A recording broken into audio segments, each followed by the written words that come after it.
So I think we're as here as we're going to be. Good evening. I'd like to call to order the February 17th, 2015 City Council meeting. Please rise and join me in the Pledge of Allegiance.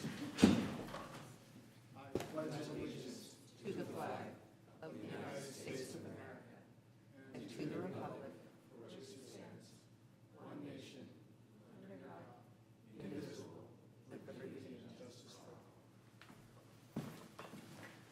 Thank you. Could we have a roll call? Councilmember McQuay? Here. Councilmember Nason? Here. Councilmember Pilch? Here.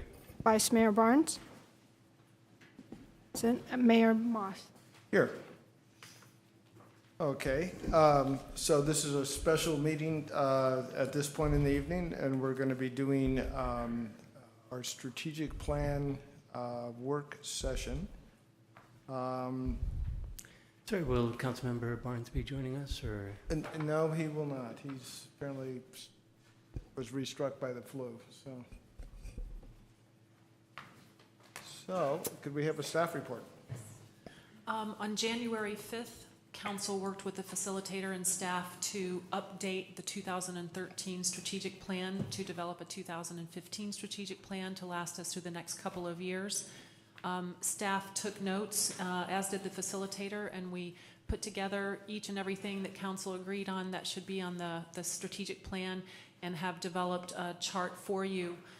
It also included some extra columns that were suggested. For tonight's purposes, we're not recommending to get too deep into the prioritizing of them. That is something that as we come back quarterly, we can continue to discuss given our time frame tonight. Certainly if we have time at the end of the evening, we can go back and discuss priorities. We'd like to kind of get into the meat of things.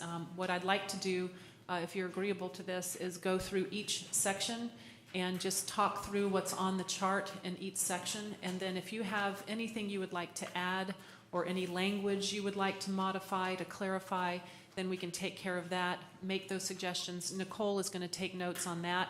And that way we can go through each and every of the sections and then open it up to public comment to see if there's any additional suggestions from the public.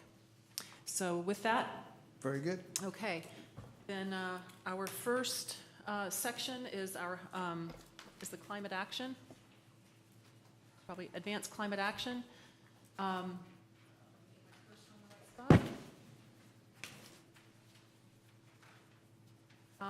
Implement the action or the active transportation plan. In the metric there, we have to accelerate the striping and signage program to complete priority projects by the end of fiscal year 16 and 17. Projects would be identified by staff by the spring of 2015. We've already started on getting some proposals together for your consideration. And then the work would be completed by the summer of 16. Community development staff will identify high priority projects, and then the public works staff the department will contract for the work to be completed. Also, a metric under that one is to secure funding for the active transportation plan. That is an ongoing effort in trying to secure grants. Under 1-2, implement the climate action plan. City staff presents updated implementation plan for CAP focusing on major projects to reduce greenhouse gas emissions for council's review and direction. That would be in the fall of 2015, but it's also ongoing. We anticipate including consideration of a RICO and a SECO, as was also mentioned during the strategic planning session. And I also wanted to draw your attention to the fact that that's also in our climate action plan. Develop funding for strategy for the climate action plan implementation. That includes a detailed proposal for how and on what the funds would be expended. That would be by the spring of 2016.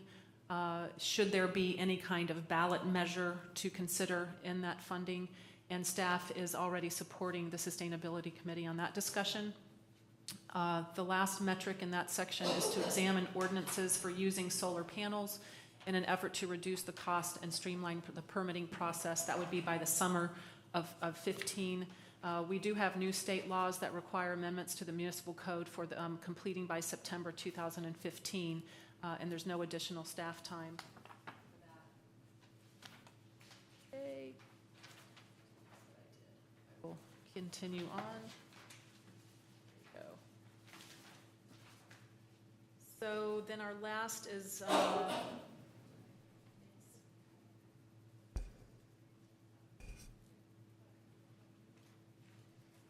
good, thanks.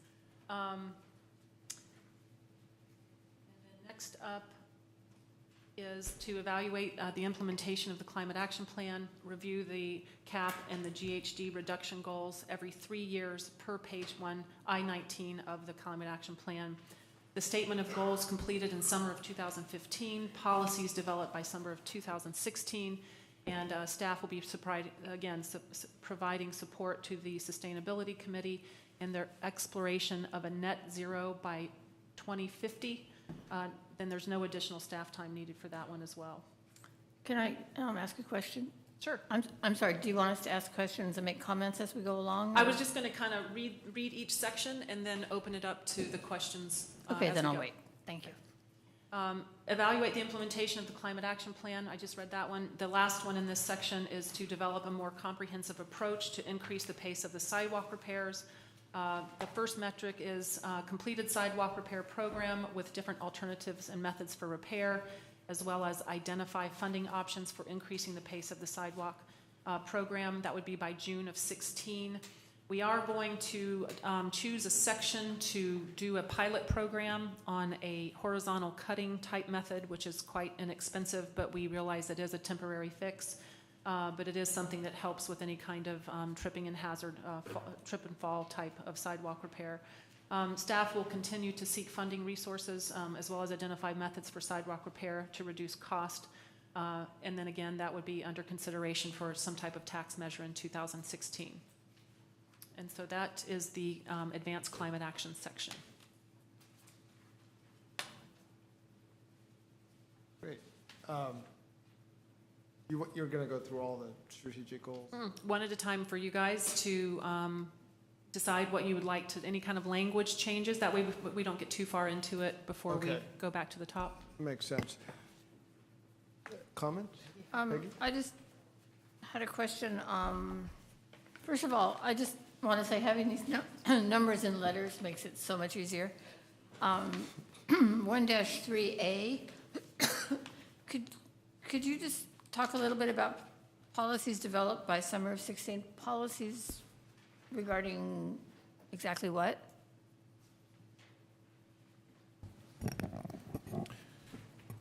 So the broad policy statement of net zero by 2050 is a policy goal that a lot of communities are starting to explore. And we think we can get our arms around that at the high policy level this year. But what it means specifically for Albany and the details of what we would do to implement that will take quite a bit more discussion with the Sustainability Committee. So we think a year or so to have that discussion along with other things on their work plan would be appropriate. You know, there's lots of details about how we get there and what we count and what we don't count, and that just needs some vetting with the committee. Well, then I guess my next question is, how did we get from the CAP, which was written several years ago, to a goal, and that was a goal for 2020, is that correct? That's right. How did we all of a sudden get to knowing what the goal in 2050 is? Have we had that intermediary discussion? No, the Sustainability Committee has had that discussion, and that will lead to a recommendation from them to come to you probably sometime this year, summer 2015, with this strategic plan. But no, the council has not yet seen that. The time frame in the existing CAP is 2020, which is right around the corner, and the committee wanted to be a little bit more long range in its thinking. I just think it's important to kind of keep things in order and not kind of jump to, guess this is the next goal when we haven't really decided that is the next goal. Not that I'm saying we're not going to decide that, but just to have it, not to get it out of sequence. Peggy, would you mind if I added something, which is that I believe we are on track to meet our goal for 2020, and I believe that's the reason why now the Sustainability Committee is jumping ahead to the next goals. No, I understand that. I just want to be sure that we're not skipping a few steps to decide we have a goal without ever having a process to get to the goal. I'll communicate that to the committee to make sure they're not getting out ahead of the council. Okay. Would it perhaps make sense to say, rather than saying in their exploration of net zero by 2050 goal, say something like in their exploration of potential appropriate goals, something that does not make the assumption that the goal is what is set out here. Be a little bit more neutral with respect to what the goal and the date will be.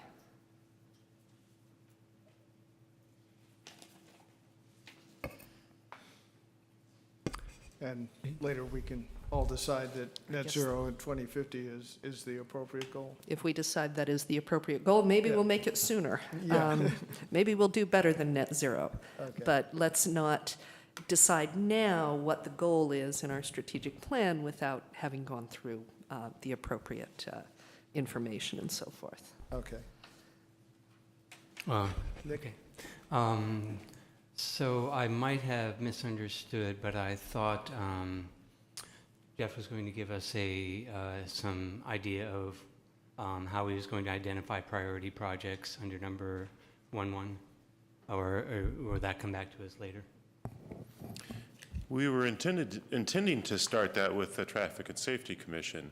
There are a couple of different ways to look at it, and Penelope and Ray and I have begun an exploration of that, both in terms of being most cost-effective and in terms of prioritizing where we can have the most effect the soonest for safety and for increasing bicycle usage and pedestrian activity in the city. Okay, thank you. And under number 1, 2, the implementation plan for the CAP.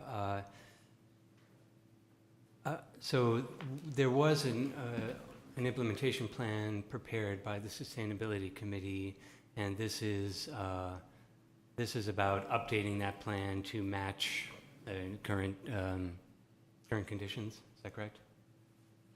We roughly annually have prepared an implementation plan for the committee just to kind of keep them up to date with the work that we're doing. And we'll continue to do that and kind of fold in your strategic objectives as part of that. Okay, so it's more of an annual implementation. You re-examine the implementation plan annually then? Yes, we've been doing that. All right. And let's see.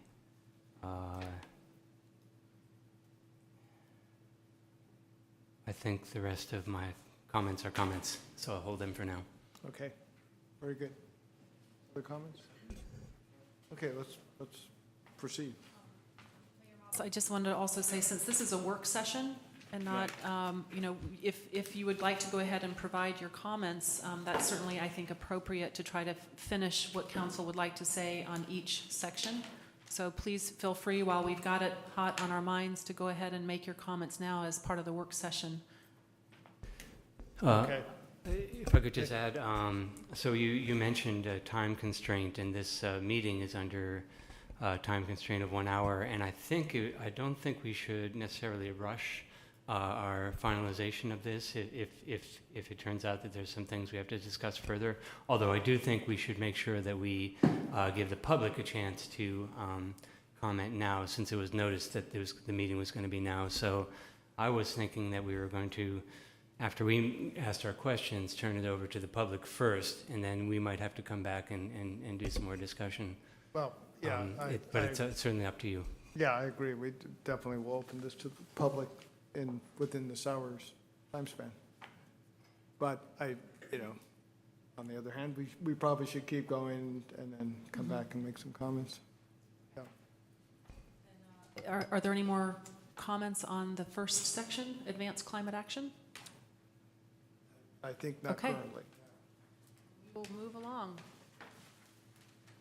Our next category is engage our diverse community. The first goal, engage the community in the general plan update, hold monthly public meetings to review progress and preparation of the general plan update, and continue to work with the community groups to engage Albany's diverse community regarding the general plan. Still on schedule for the end of 2015. The objective is to complete the general plan update, including the SECRA review. The next one is to conduct outreach to persons who are homeless and others in need in Albany to connect with housing and social services. Refer to staff the development of a draft policy to include evaluation of options for low-income exemptions as part of the future tax measures and franchise agreements for review by council.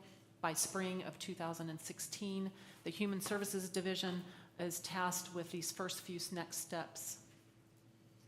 The next one is to facilitate opportunities for development of housing, particularly affordable housing, especially along the transit corridors and as secondary units towards meeting the city's regional housing needs assessment.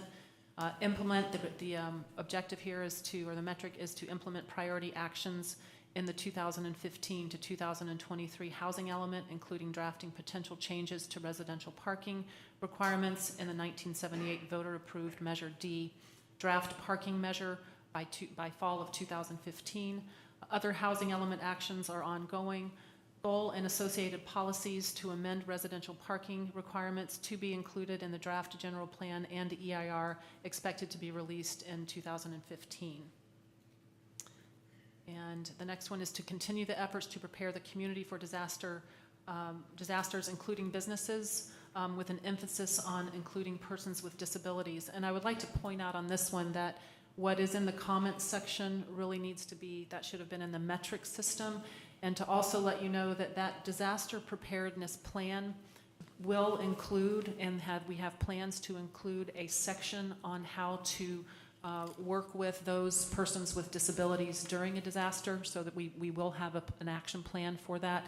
In addition to that, even though it might be about a year or so before that section of this disaster plan is implemented, or is included in a draft that you will eventually get, the fire chief already has plans in place to start with our block captains and our CERT program to make sure that they're prepared for how they would deal with, as the leaders in a disaster, persons with disabilities.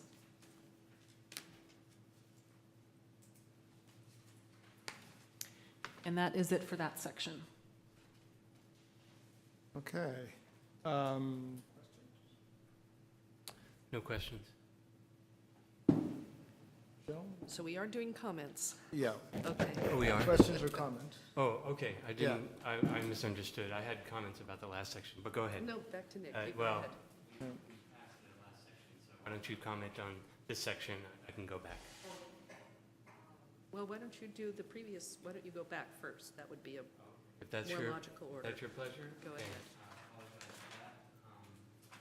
Let's see.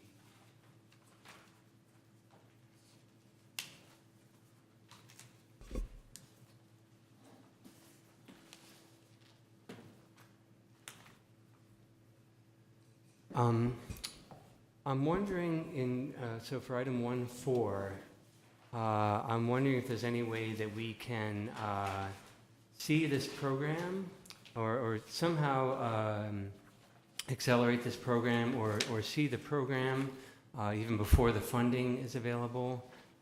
It seems a long way off June 16 to actually to see the program. That would be my comment there.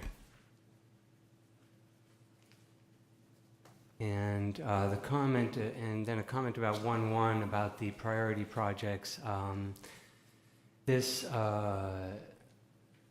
My concern there is that the priority projects are undefined at this time with the way this is worded. So the number of priority projects could be 1 if as it came back to us, or it could be 5. And the ATP's goal was that 50% of the striping and signage would be done by 2015. So I'm still concerned that this might be a little bit too loosely worded, but I'm okay with leaving it to staff to come back with us with the actual prioritization, and then that will show us how that plays out. I asked that question, and okay, actually I think that's it for the first section. We can move on. Okay. Okay, so the second section.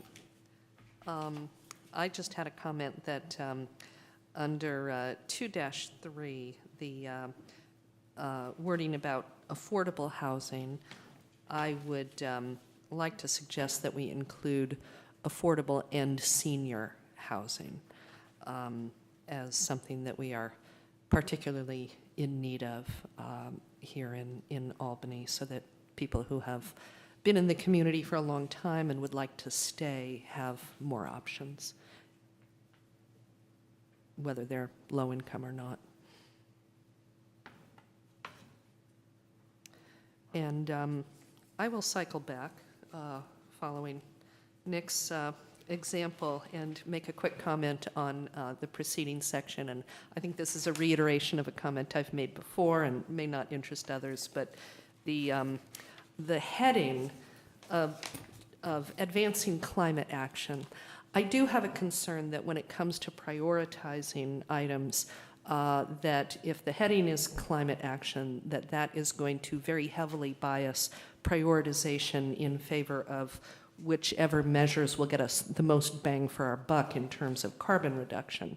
I think that's a good thing, but I do believe there are also safety issues that may well be worth spending money on, whether they can be linked to carbon reduction or not. And I'd like to see our title be something more like Advanced Climate Action and Safe, Low-Impact Transportation, or something along those lines.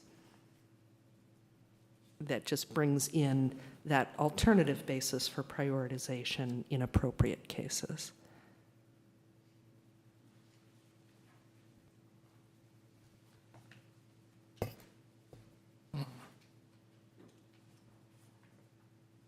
Well, I wasn't going to go back, but I'm feeling lonely out here on number 2. I I started think, something. Rochelle, I don't totally agree with that, because we sort of have the 4 sections, and then we do have the housing, transportation, safety, and parking sort of on the right side there. And while transportation and climate action are certainly woven together, I think climate action is a standalone. And I think that having the traffic safety, I think it's the TS on the right, does tie that together. So I'm not sure I'm not wild about advanced climate action as the total title, but I don't have a better alternative. But I think the other is taken care of on that other column. You're referring to the columns, the H, TS, Right. and P columns. I think I would agree with Peggy on this one. We do call that out.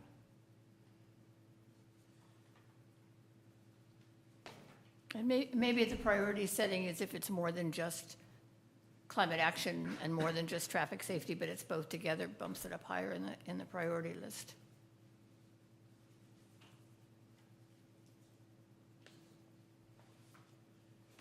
Yeah, I guess weighing in on this one, it does seem like we've kind of committed to a certain kind of language and perspective, and adding, you know, that wording to a particular goal may confuse, you know, the situation, I think. Not that we're not all in favor of low-impact, safe transportation, but perhaps it can be put in a different way. I can live with that. I just think that safety is something we need to elevate. Right. Are there other comments by, or questions? Are we on 2 yet? We back on 2? Go ahead. Yeah. Okay, let me see. We did receive several emails today, and I'd like to address those, partly because we're doing public comment at the end, and I think it's good to get this in there now. On 2-2A, is there any way that renters can be included in the policy to prevent a tax increase in raising their rent? I have no idea how you would do that. But is there any way we could at least have the idea that we're going to think about options to protect renters as part of that?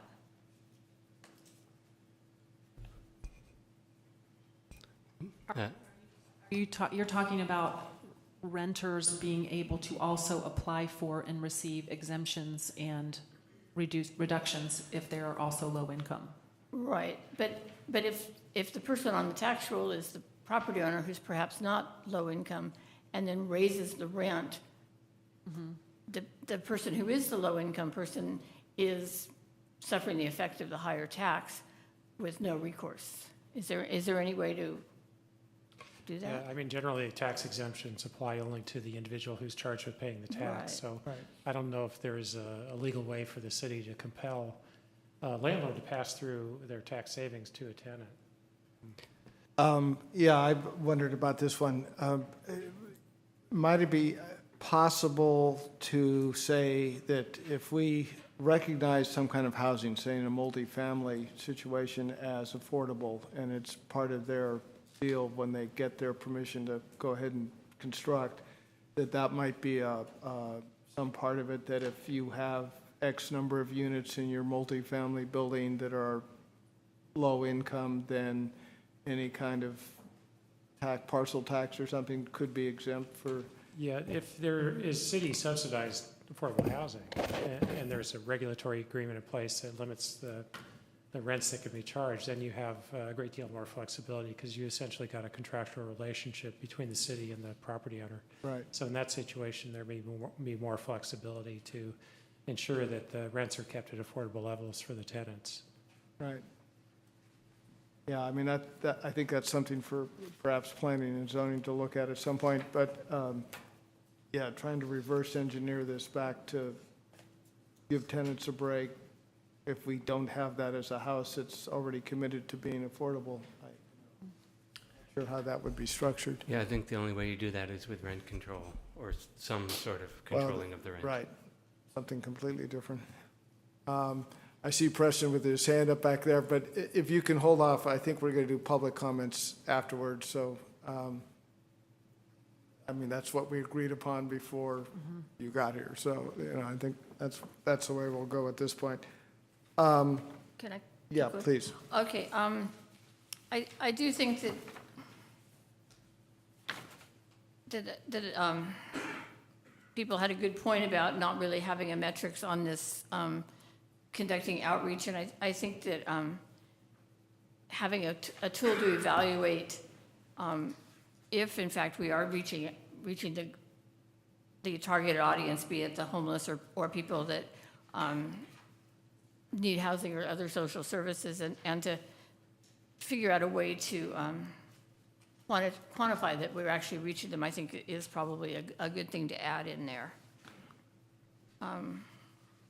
Because, yeah, it doesn't exactly match, and I think that would be good to take a little more time to figure that out. And then the other one on 2-3A, other housing element actions ongoing is, on the ongoing 16, 17.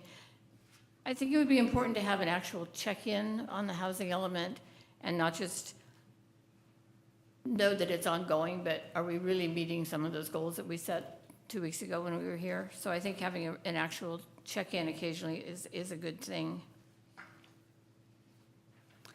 And my last one on 2-4, I understand now that we've moved this over to the metric, and that's good, but there are no dates. And I know Chief Calkins is working on the plan, but can we put some dates in there to Absolutely. firm it up a little bit? Yes.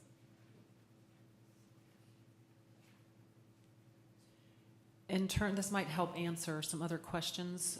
In terms of quantifying, I believe there was the email about 50% of low-income households utilizing the current available low-income tax provisions. That's something that, based on the number of applications we get, could be trackable. In terms of the other quantifiable sentence or statement in the email earlier today, in terms of outreach regarding housing support and social services, results in 90% of Albany persons experiencing homelessness and or other housing-related crisis reporting they have benefited from housing-related resources and or social services. It's really hard when you are providing social services, as we've learned from BFHP, to get those people to report back to you because much of what they report on is private. We have BFHP's reports that we get quarterly, and that's what we've paid them to do. They give us numbers and who they've outreached and how many they've housed, and all without having names. And so we do have a very quantifiable report with our BFHP report. We also have our 211 reports that we get monthly to show the number of calls that we get for people asking for various services and what kind. We also pay into the Everyone Home annual report that also addresses how they're doing in this regard, as well as we just have participated for the first time in the actual volunteering of the homeless count in Alameda County. So I feel like we have a number of ways that we already measure how effective our outreach is doing, and I believe that adding this 90% threshold really isn't necessary.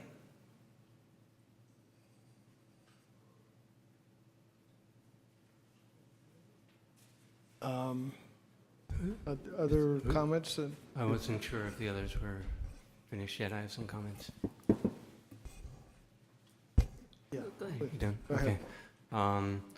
I think I do support the in the email received. I understand what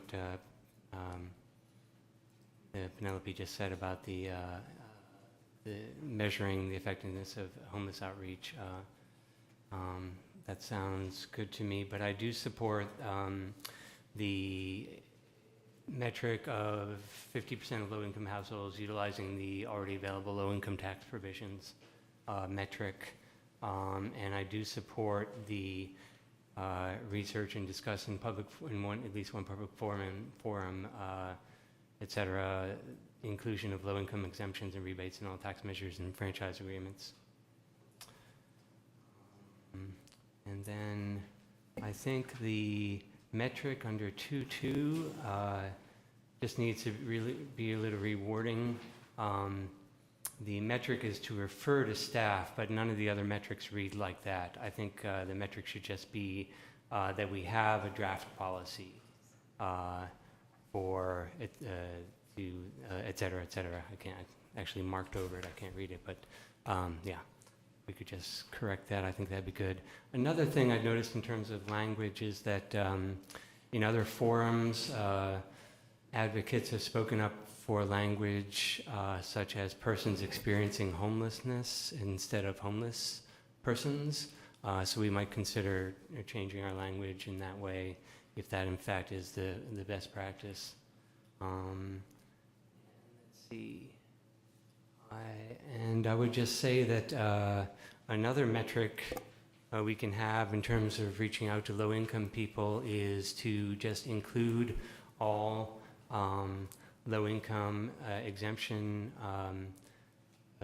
application notice of all the potential applications that people can use in the city's own newsletter each time the newsletter comes out. So that would be a metric I'd support.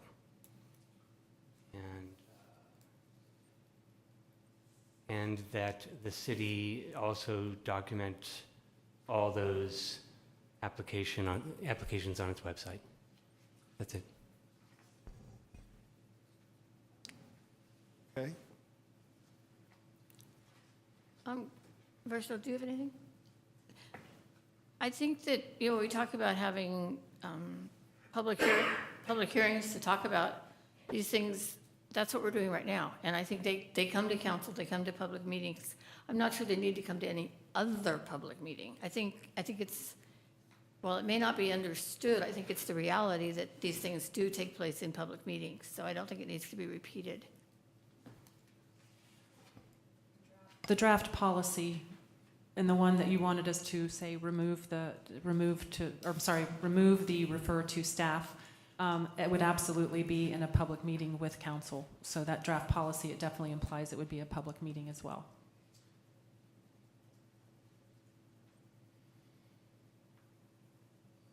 Okay, yeah, I didn't Or reread this review by language in council. here. Okay, yeah, that's fine. Okay. So I would just make a quick comment. The changes to Measure D are mentioned here under 2-3, the metric A of getting our housing element finished, and changes will be proposed in the general plan, as I understand it. So will those, at that point, would those be ready to go before the voters once they're, I will have At- Jeff take that one. Well, have a draft of the general plan for you later this year, so you'll be able to see this in detail. But our notion right now is that we would have a kind of a high-level policy statement that would capture what the council has talked about in recent months about Measure D, that something to the effect that the city council should explore an amendment to Measure D to help facilitate development of housing. And then the environmental impact report associated with the general plan would do the analysis that would also help. If the council ultimately decides to do that, you've got the environmental review already completed. You don't need to draft the detailed, precise language for the ballot until spring or summer of 2016. So we want to get the general plan done first, along with the EIR, and then you'll have plenty of time to work on the precise language. okay, and then I presume this would be the details would be hammered out first in planning and zoning before it would come to us? We'll do it any way the council wishes, but in the past, we had a working group of planning and zoning, traffic and safety, and sustainability committee, and my preliminary thinking has been to restart that working group. Okay. But So, if you, yeah, I wondered what had happened to them, and I'm glad to hear that they'd be coming back. they'll get back to work soon. Okay. And just a very general comment, the sooner that we have something together that we can start talking about in Albany, I think the sooner those of us who would like to see a lot of changes will be able to make the case for it and explain. I have noticed from time to time that people seem surprised when things come up, like the UC Village thing just happened overnight, and it was a big surprise to a lot of people. I'd love to see something like Measure D changes, have some time for us to present it to Understand, great. the citizens. My other, an email came in today, the disaster preparedness plan.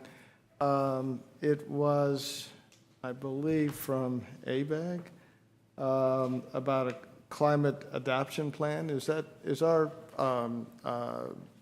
disaster preparedness plan also our climate adoption plan, or are those two rolled together in some way?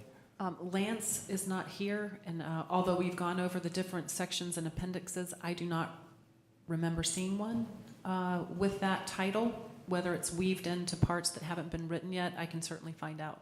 Okay, I'd be curious about that. All right, with that, I think we might be able to go on to maximize park and open space.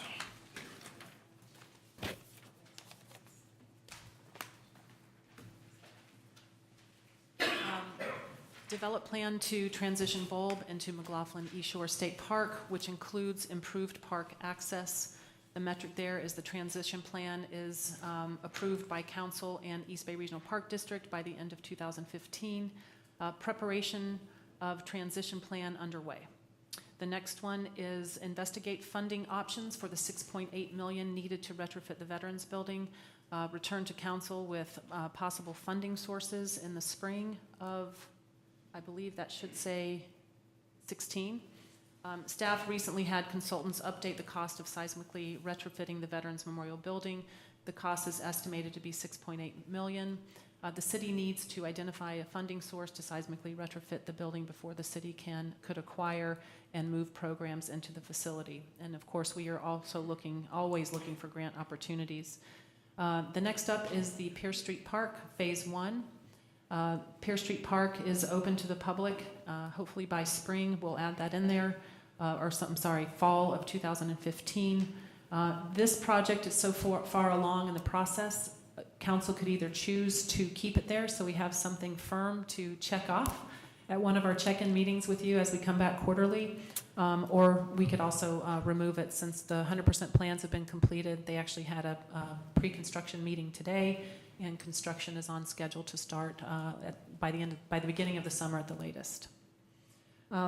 Also here is continue to develop recreational and aesthetic opportunities along the Albany Greenway. The Parks and Recreation Commission is developing a conceptual master plan for the Albany Greenway, and that should be by the end of 2015. The Parks and Recreation Commission will present a concept design to City Council. Staff will identify possible funding sources, which may include Measure WW funds.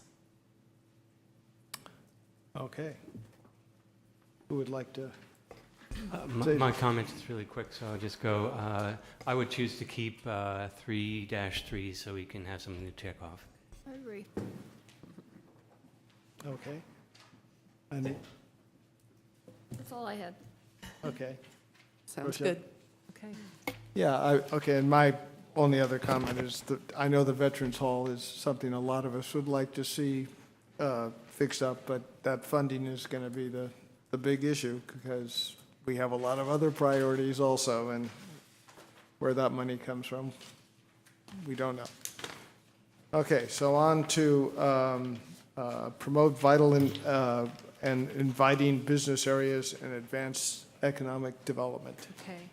Encourage economic development through a welcoming culture for a variety of businesses and developing models, including housing in the commercial districts.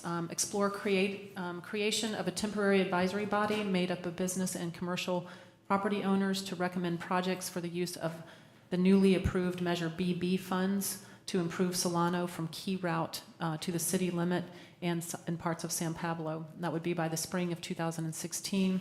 Advisory body would include members from the Economic Development Committee and residents adjacent to areas under discussion. And that, of course, would be if we end up doing the economic, which you'll be talking about this evening, but that could certainly be a subset of a potential economic development committee.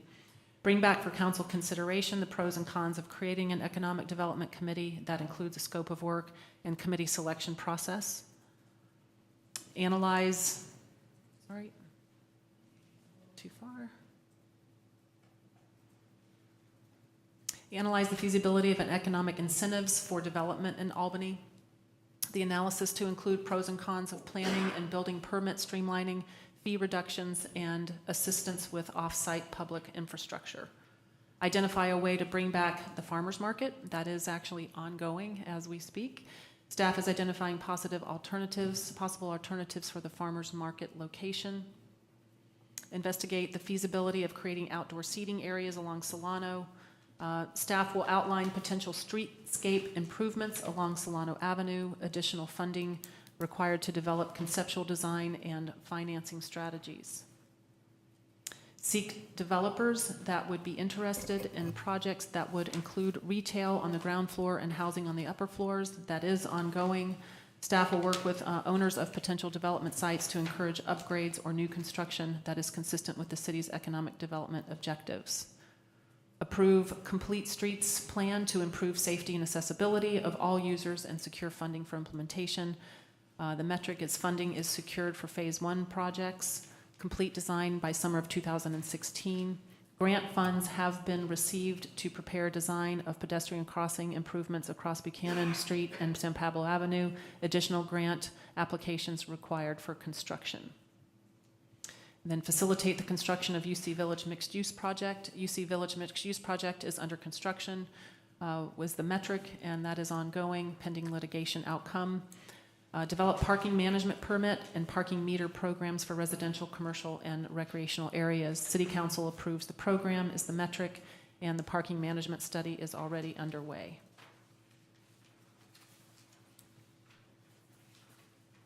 Great. Who, go ahead, Nick. Okay. I'm just going to jump in every time unless you actually pick that's someone. You'll have to hold me back. I think among all the things that I see here, 4.1 metric B strikes me as extremely important, and I'm not happy that there's no date here. To me, I think this is something that for which we need to accelerate the action. I would like to see this happen this spring or this summer.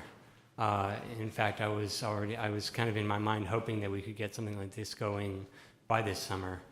And if we had an economic development committee, I think it could be in that committee's task to do letters C, D, E, and F.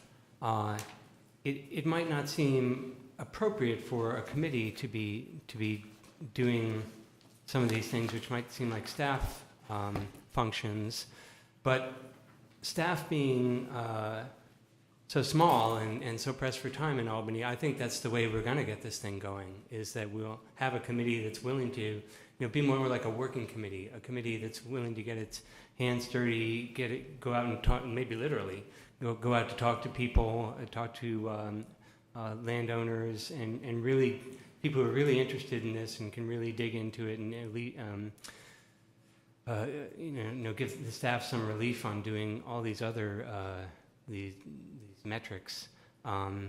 So I would like to hear what my other council members say about this, but I would love to see at the latest a goal of the summer for metric B. And I think, let me see. I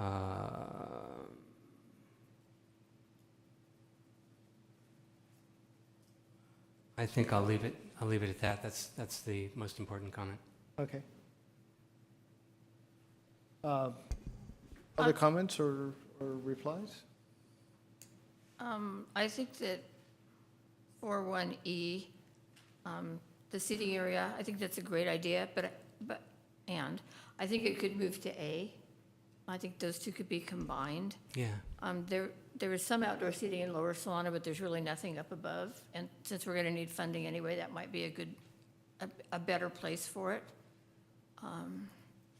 And I certainly agree with Councilmember Pilch that to start to consider what this Economic Development Committee would look like and its scope and all of that is something I think we need to start working on sooner rather than later. Rochelle, some thoughts? I would not want to see 4-1E limited to BB funds. I think that there are other, for something of that significance to our economic well-being and the quality of life along Solano, that there might be additional sources of funds that could be accessed. So I'm not enthusiastic about combining those two.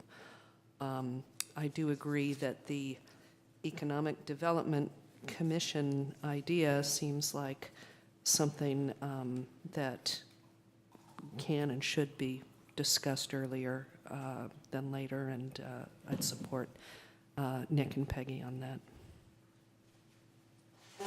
Yeah, I would wonder whether seating would even fall into the realm of BB funds, since that's transportation, and usually when you're sitting, you're not moving much. But there could be some ways to combine some of that general strategy. I would also agree that I would like to see the discussion begin sooner as opposed to later as to how this would go. How hands-on that group could be or should be given, governmental restrictions, I don't know.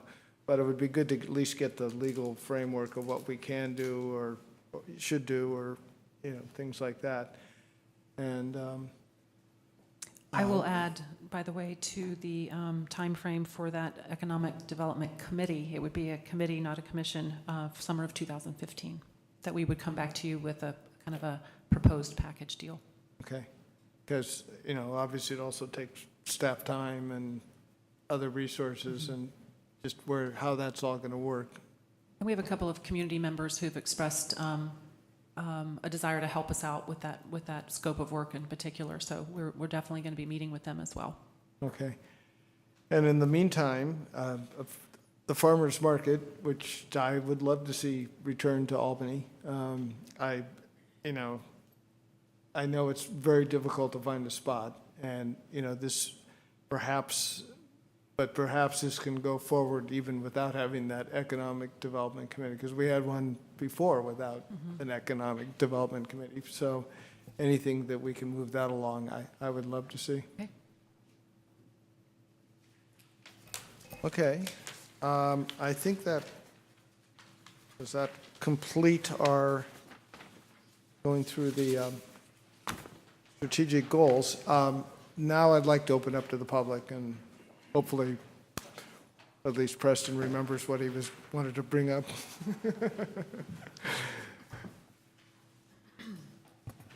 First, thank you, council and staff, very much for putting this together and continuing its development. It's an amazing document. I'll be interested to see how the priority column gets filled out over time, because I think that's going to be pretty important given the amount of work this represents. I appreciate the council's interest in adding the 2 more metrics to the maintain diverse housing in Albany goal, at least as we refer to it, metrics regarding outreach.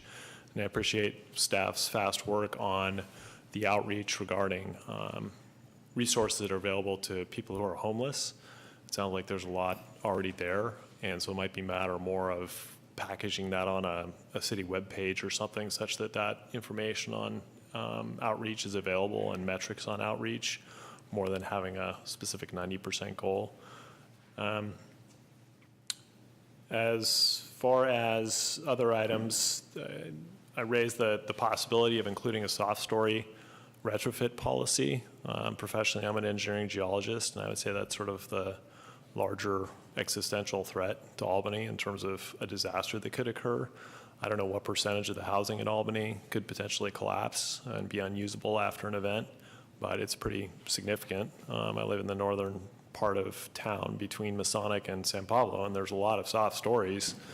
And I tell my neighbors, we're a block away from where it's going to be a real need for help afterwards. It's going to be hard to decide whether to help given the state those buildings are going to be in. And I know San Francisco has implementing a program to require soft story retrofit. Los Angeles under Mayor Garcetti is finally taking some leadership on that as well. And given how many of those buildings exist in Albany, I think it would be important to include that as a metric. It might be low priority for now, but I can see how these strategic vision metrics and goals roll over from one year and one council to the next. So at least getting it on the list at this point in time would be a placeholder, if nothing else. And then finally on the Albany Greenway, and I didn't mention anything about this in the email that I sent, and I apologize for sending it so late today. Thank you for taking the time to read it. That's pretty remarkable service on your part, I'd say. I didn't have high hopes that it would get read. There's about 7 blocks of Masonic, 3.5 blocks on the east side have very little parking occupancy. There's not very many vehicles that park there, and the vehicles that park there can park on the west side because there's enough spaces, which kind of makes sense because there's no homes on the east side.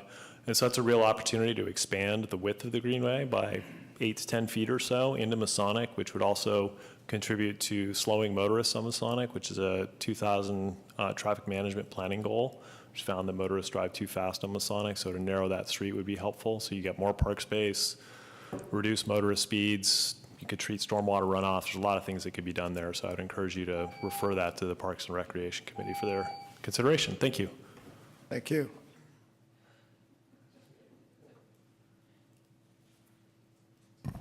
I don't know if I can talk that fast, but I'll try. So I'm Carol O'Keefe. I'm an Albany resident. Couple of comments. Thank you, Council Members Nason and McQuaid, for speaking to my points about the climate action piece. And I'm particularly grateful also with the goal 2-3 about facilitating the opportunities for housing. I think it was always going to be in here, but it's great to see it. The only other comment I want to make in the limited time we have concerns Goal 1-4, develop a more comprehensive approach to increase the pace of sidewalk repairs. And normally I would say this is wonderful and we should go ahead and do it. But I want to add, not while the city continues to allow cars and vehicles to park on the sidewalks. Vehicles parking on sidewalks tends to damage sidewalks. I don't want my tax money spent on repairing things that are then going to be damaged. And parking on sidewalks, I can't find it in the city's code, but it is a state violation.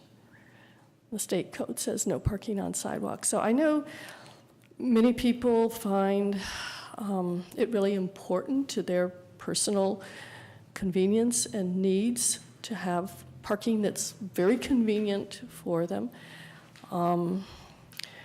But it seems that this is an opportunity to point out a number of arguments that might help them see this in a different way. The damage to the sidewalk, the costs, the tripping hazards and other issues that come up from damage, the possible legal exposure to the city for, not following state laws. Bad things tend to happen when the city blows off state laws. And I'd be grateful if council could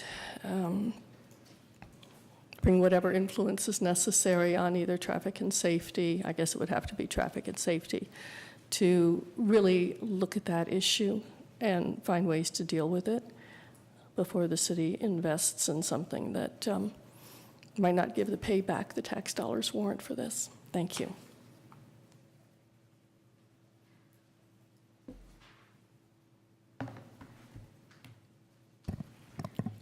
Hi, good evening, everybody. I'd like to also make a comment on 1-4. I think one of the most important issues here is definitely pedestrian safety. I think a good idea would be repaving Solano. I know millions of people, hundreds of thousands of people come here to Solano Stroll, and it'd be kind of nice. There's a lot of tripping hazards on Solano on the streets, a lot of potholes, and people walk there up and down. If we repave one street, Solano, the whole talk of Solano Stroll will be how nice Albany's streets are, how nice Solano is. Another couple of things are if we basically improve the sidewalks, it actually promotes good health. It promotes good health. It encourages people to walk to Solano, which creates more economic well-being for the businesses. I know I try to walk to Gordo's, but on the corner of Gordo's, the ADA sidewalks actually goes in the corner, and it doesn't even go where the sidewalks are. So I think all of Solano should be ADA accessible, and those ADA accessible things should go into a crosswalk, not into the street. Then they have to go in a crosswalk. We could use more bike lanes. Also, let's see here. Summertime's coming up. There's going to be a lot of walking and biking. We need more, let's see here. If we could trim back the trees and bushes, I know on the sidewalks, it's suggested 1 foot back, people trimming their hedges, but it'd be kind of nice to have 2 people walking side by side without dodging bushes. If we fix our sidewalks, it basically promotes a healthier community, and if we have more street signs, fluorescent pedestrian signs, and more crosswalks that are painted, parents will allow kids to walk to Gordo's, and it just be a safer community to walk around in. So basically, that's it, actually. Thanks. Did you want to Thank state you. your name for the record? Yeah, Jeremiah Garrett. Thanks. Okay, thanks. So we have comments, and Yes. we're not taking a vote on anything, so, I have a clarification question, Mayor Moss. Sure. In the section 2, engage our diverse community, it was my understanding that the goal would remain to conduct outreach to persons who are homeless and others in Albany to connect with housing and social services, and that the language in A would remain with the exception that we would cross out refer to staff. And so the other metric, it sounded like we would not include would be the 90% reporting. But then in terms of the other metric that was suggested, outreach regarding housing support for low-income households results in 50% of low-income household utilizing Albany's currently available low-income tax provisions. I realized that Councilmember Pilch recommended that, but I wasn't sure if that was something that was a consensus to add. I just need to clarify that. What is the staff's recommendation? I would be I'm curious as to- concerned We about the feasibility of it. Some of these programs, we would like to take a stab at developing a better way to promote them first, rather than put something on it when we don't even have at the senior center, they do quite a lot to make sure they sit down and actually help people. But those are the 65 and over clients who only have to apply for these tax measures one time. In terms of our low-income residents, we want to, again, take the suggestions about the newsletter and maybe our activity guide, which was one suggestion, and focus in on the promotion of it and let that be our first step towards it rather than doing the bean counting and trying to come up with 50%. That's kind of how staff feels about it. I would support that approach. Okay. Yeah, I would too. Okay. I don't want to give us a goal that we're going to go crazy trying to reach right away, so let's experiment a little bit, try a few things, and then come back. And we will be able to compare how many have applied with, those are check-ins we can certainly have with council when we update the strategic plan, just to let you know how the numbers are going. Okay. I'm glad you mentioned the activity guide, because that is something that's mailed to every resident, so that would be an excellent way for outreach. It would. The motion before council was to approve the 2015 strategic plan as amended. But if you would like to, I can make all these changes, since not all of you probably tracked them as well as we did over here. But it's really at the pleasure of the council to decide whether you want to take a vote with the amendments that were suggested or bring it back to council for one final look-see. I would rather see it come back, especially since Yeah. Michael Barnes is not with us tonight. It would make Yeah, more I sense. agree with that. Okay. So, thank you. So I believe that would conclude our strategic goals section. I think the intention was to take, about a 5-minute break here before we come back to the regular city council meeting. So let's do that, and then we'll flicker the lights or something, and everyone will know we're coming back. I think you have to adjourn. You have to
Okay, once again, welcome to the February 17th, 2015 regular City Council meeting.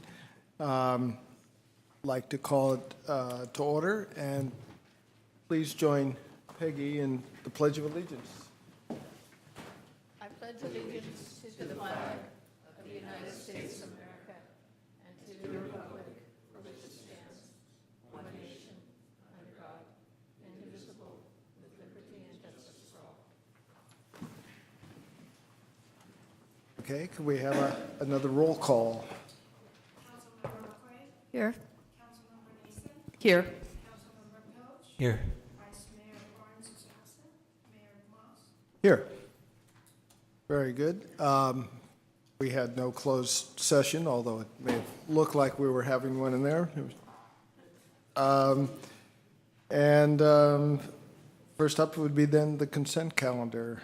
These are items that will be passed in one motion unless someone from council or from the audience would like to pull it for further discussion. Move approval? You would move approval I would like to pull 4-8, actually. for, what again? 4-8. Oh, 4-8, okay. Okay, well, let's do that one first then. We have a staff report on 4-8. Rather than do the entire staff report, it would probably be easier just to answer the question, if you have a specific question. Yeah, I just was a follow-up to a question that I had sent you previously, which was that why was the men's bathroom I noticed was being reduced to a single, oh, I'm sorry. That's me. Oh, was being reduced to a single use from multiple use, or multi-stall to a single stall, I guess, or however you would call it. And I was wondering why that was. In an effort to make it ADA accessible and to create the radius for a wheelchair to move around in the bathroom, I think that it needed to, if you put a stall in there, and Gail or Isabel can correct me on this if I'm wrong, then there would not be enough, the radius would not be large enough in order to accommodate an ADA qualifications. Okay, yeah, I apologize for calling this out. I guess my my time as a planning and zoning commissioner, I got used to calling out plans. It did look like the men's room was a very similar size to the women's room, which will include stalls, including an ADA accessible stall. So it just caught me as funny that, and it seemed like that would, reduce its usefulness because it probably would be queuing for that then. But I'll leave it to the people who do the professional designs of this, if that's what they say.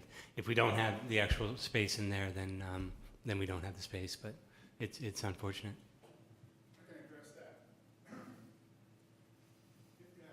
On the drawings, you'll notice that we had, both bathrooms were tight and we couldn't get accessibility. Okay, so we moved the woman's bathroom, the wall 2 feet into the men's room, and that made it accessible, for, more than one. Okay. And because of that, if we wanted to get the 60 inches required plus partition, because we'd have to have a partition around the toilet area, and allowing for that partition, then we didn't have the room to make the men, so we had to go to the single occupancy. Okay, that explains it, moving the wall. Yeah, thank you.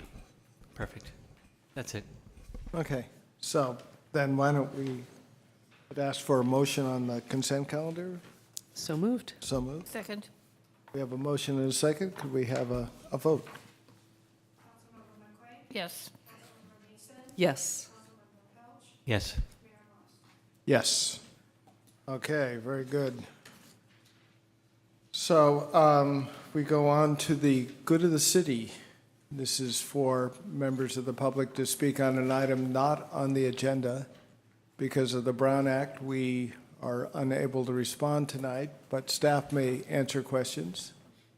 Would anyone like to speak on the good of the city? I not see. Oh, we do have one speaker. Okay, great.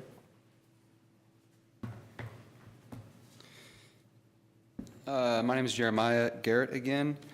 First, I'd like to add on San Pablo, we do need sign on Dartmouth for sure. Also, we need 2 pedestrian signs for Washington Ave, one on San Pablo for Portland Ave, one on San Pablo at Castro Ave, on Garfield Ave, and Clay Street. You drive down to San Pablo, and there's not one pedestrian crossing sign to cross the highway. And students and kids live on Albany Hill and walk to school, and it's dangerous crossing the highway during commute hours trying to walk to school. Basically, I'm here for school zones. We don't have school zones in our municipal code. I have about 600 or 700 signatures I've turned into the city clerk over the past couple of years. Albany residents signing to support school zones. Basically, school zones are here to ensure the safety of our kids while biking and walking to and from school. It also allows for proper street signs for schools to be put in place. I got 2 pedestrian crossing school signs for Cornell and Talbot Ave. If you turn from Solano, there's a pedestrian sign, but working with Aleda, we couldn't put the word school underneath the sign because we don't have school zones. Also, it helps build a healthier community by encouraging families to walk or bike to school safely to and from school using suggested safe routes to school on the website, and also using crossing guards and complete sidewalks. Complete sidewalks is actually possibly, we can get grant funding for complete sidewalks. It's like complete streets. So also during school hours, I believe the speed limit should be reduced to 15. Right now it's 25, and police aren't giving tickets till 30 miles an hour driving in front of our preschools or any school. Also, it allows allows speed bumps on school streets, funding for that. Also, if we have school zones in our municipal code, we can create double fine for traffic speeds in school zones, which helps raise money for the city. Also, signs are a very efficient way to spend money, neon fluorescent signs. So basically, let's make Albany schools a safe place to go to school. School zones will be funded by the state as soon as school zones are put in our municipal code book. It's a school zone grant from Jerry Brown. School zones will also create 10 crossing guard jobs by funding hiring of crossing guards. School zones also make guns and drugs illegal and tobacco on school property. That's already a state thing. And it protects our kids and our future safe routes to school, slower around traffic. Thank you. Okay, thank you. I would like to take the good of the city period to make a comment about a passing of a friend and neighbor, Luis Porras, who many may not know here, but he lived in Albany for some years. He was a teacher. He was a coach. He was a very passionate soccer player. And he had coached my daughter when she started out in recreational soccer. He coached at El Cerrito High, and he had coached at St. Mary's at various points. He was somebody who passed away too soon in life and leaves behind a really wonderful family. He will be missed by his family, his friends, and all of the larger soccer community in the East Bay. Thank you. Mayor, I had one item as well for good of the city. Yeah. First of all, I believe some of what the gentleman spoke of is being addressed by ongoing programs in the city, and I believe school zones, can we say school zones has been referred to staff? I believe staff is, but Yeah. we, We're not discussing, I just, Yeah. point of Yeah. information. And I also would like to point out the city's website, 2 things that, since some more people are here at the beginning of the meeting and at the end, the citywide e-newsletter is linked in the towards the lower left, and I want turn everyone's attention to that. And you can also subscribe to that and to other informational items around the city by going to the e-notifier, which has a link up in the very top. I wanted to point that out because not everyone knows about that, but it's a great way to stay informed about things going on in the city. Thank you. Okay. So with that, we will move on to the public hearing section of the meeting. And, no, not public hearing, excuse me. Getting caught misplacing with all my notes. Actually, you're right. Right, thank you. That is public hearing, yeah. Between the City of Albany and the California Public Employees Retirement System to adjust the employee sharing cost of additional benefit provision for the classic local sworn police members and classic local non-sworn police members and collective bargaining unit 01 APOA. Or, need to go on? I don't know that you need to read all. Ordinance number 2015-01 to amend the contract between the City of Albany and the California Public Employees Retirement System to adjust the employee sharing cost of additional benefit provision for classic local sworn police member and classic local non-sworn police members and collective bargaining unit 01 APOA, first reading.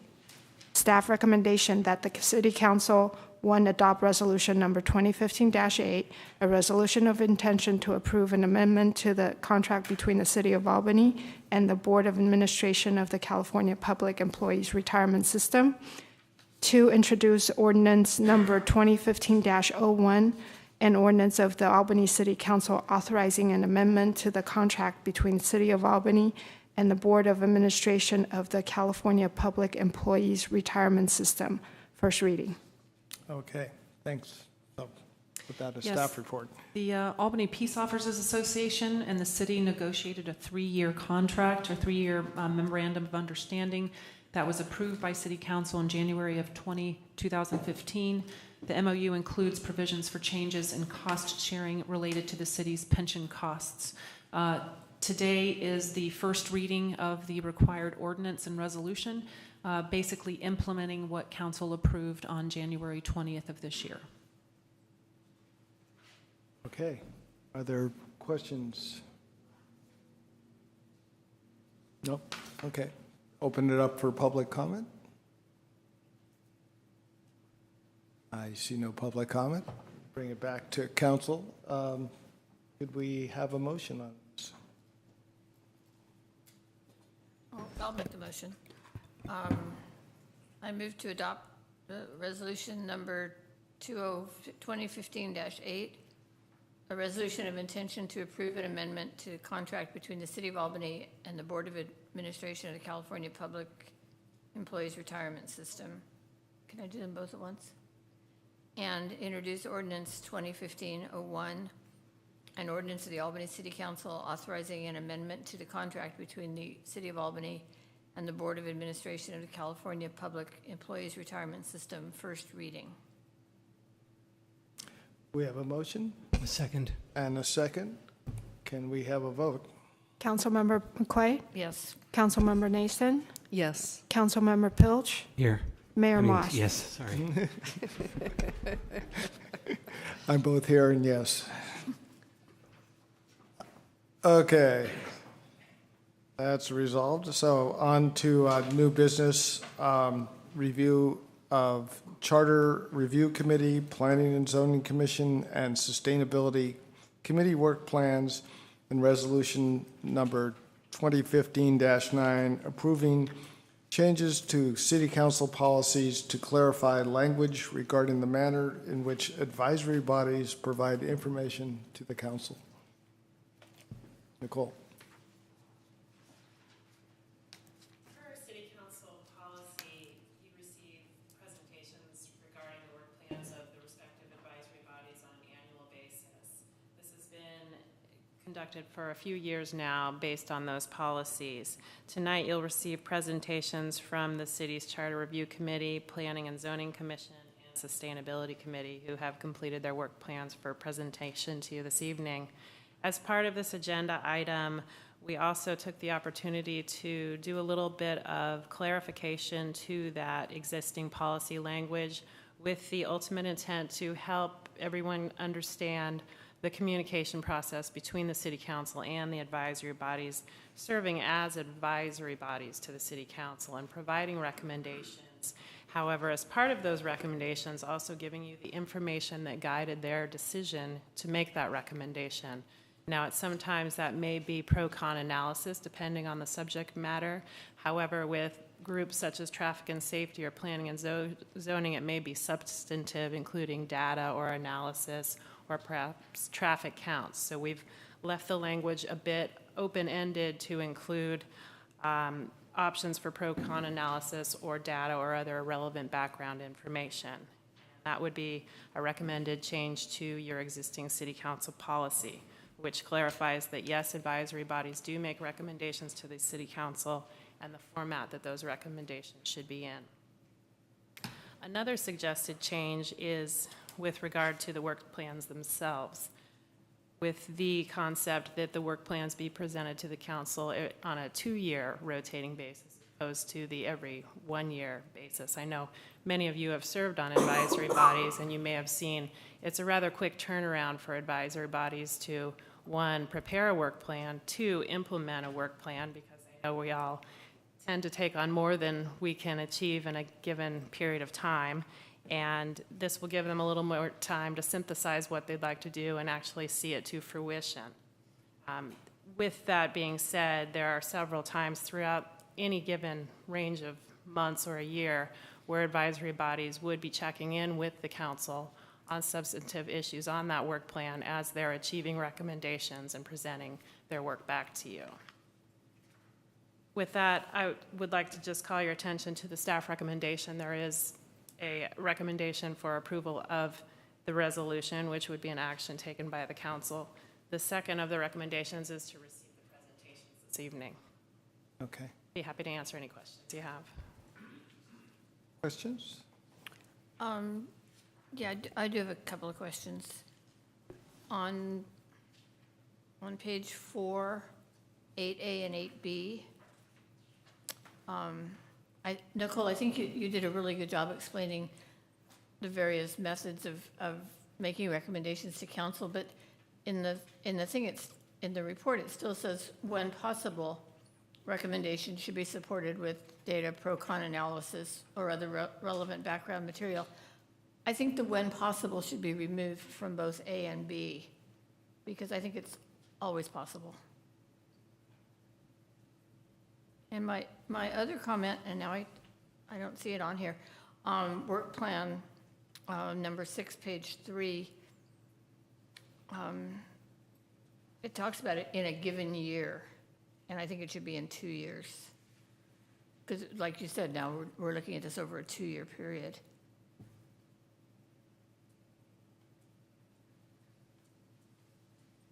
Maybe that got changed.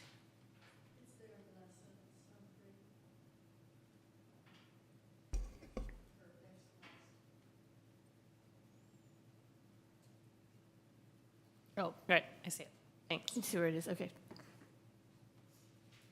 So I think that should be changed to 2 years. Other questions? Well, then, I have noticed that the both planning and zoning work plan and sustainability work plan only mention 2015 and not the 2 years. Right, because for the current presentations you'll receive, we're adhering to the existing council policy. Right. So this staff report is confusing, and I apologize for that. What it attempts to do in one agenda item is, 1, introduce the current work plans, and 2, suggest some changes for the future. But the charter review mentions 2015 and 16. Yeah, that was the confusing thing. Mentions Fiscal year. Yeah. I'm good. Okay. I have a concern about dropping the language about presenting options for the council. I think it is a good idea for committees and commissions to make recommendations, but I think that it's also important for advisory committee members to understand that they're making advisory recommendations, that it remains up to the council to make a decision, and that options and alternatives should be a part of anything that is brought forward to the council.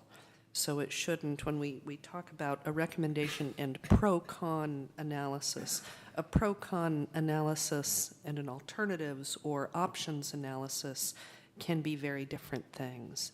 And I would prefer to keep the language about options for the council, not removing recommendations. I support that, but I'd like to see the options for the council language retained.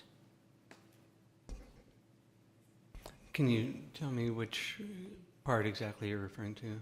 8A. Yeah, it's in 8B.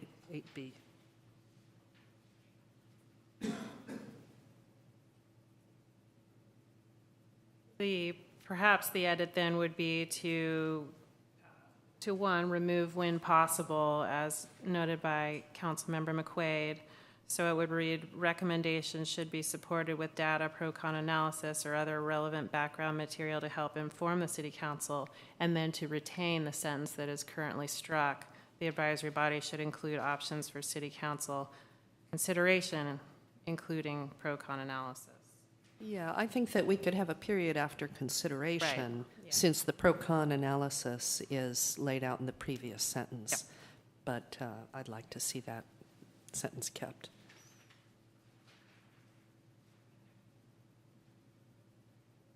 Okay.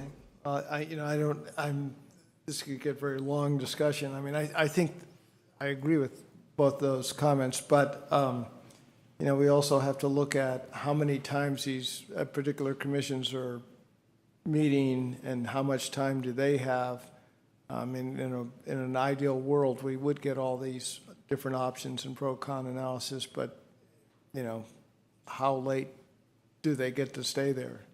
That would be my only concern about adding on or making their list of things that they have to do so long. We meet twice a month, planning and zoning meets twice a month, but does anyone else meet twice a month? I don't think so. So unless, staff is going to jump up and say, well, we should have traffic and safety meet twice a month and we'll be there also. I don't know how possible it'll always be. I think. Oh, go ahead, Nick. I think that's a good comment. I was wondering if we could suggest that we add the when possible to the last struck sentence under B. The advisory body should include options for the city council consideration, including pro-con analysis when possible. Or at the beginning of that sentence. Mm-hmm. Yeah, either When way. possible, the advisory body should include options for city council Yeah. consideration. Well, I think I'd like to see both sentences be the same, but I think maybe we could include including options as part of the sentence. So recommendations should be supported with data, pro-con analysis, or other options or relevant. Just put the options into that sentence. Rochelle, you're better at this word thing. You're good at this. I'm just including it into that sentence and then putting that same sentence in both sections. Yeah, sure, we could just move options for city council consideration as a phrase that would follow pro-con analysis, but we would lose Nick's suggestion addressing Pete's concern about keeping the when possible idea and applying it just to the development of options. It's helpful to have the when possible included with the options, because sometimes that may just not apply depending on the advisory body and what the subject is that they're discussing. I've seen that happen. Yeah, yeah. It could be a yes or, some questions are yes or no questions. Others could have a range of options. So if you can live with 2 sentences there, I think that might be, we might cycle back if that's all right. Okay, can you read what they're going to be? So it would be, recommendations should be supported with data, pro-con analysis, or other relevant background material to help inform the city council, period. The advisory when possible, comma, the advisory body should include options for city council consideration, period. And you put that in both sections? Yes, I think it belongs in both sections, unless anyone disagrees. I think that's fine. Yeah, I think that seems workable. Okay. So why don't we move on and hear what the plan is? Planning and zoning and et cetera. Wait, do we need a We motion don't on vote this part? on this? Either a presentation first or a motion, depending on how the council would like to Well, proceed. Are we ready to make a motion on our changes? Sure. Okay, I'll move well it. then, please.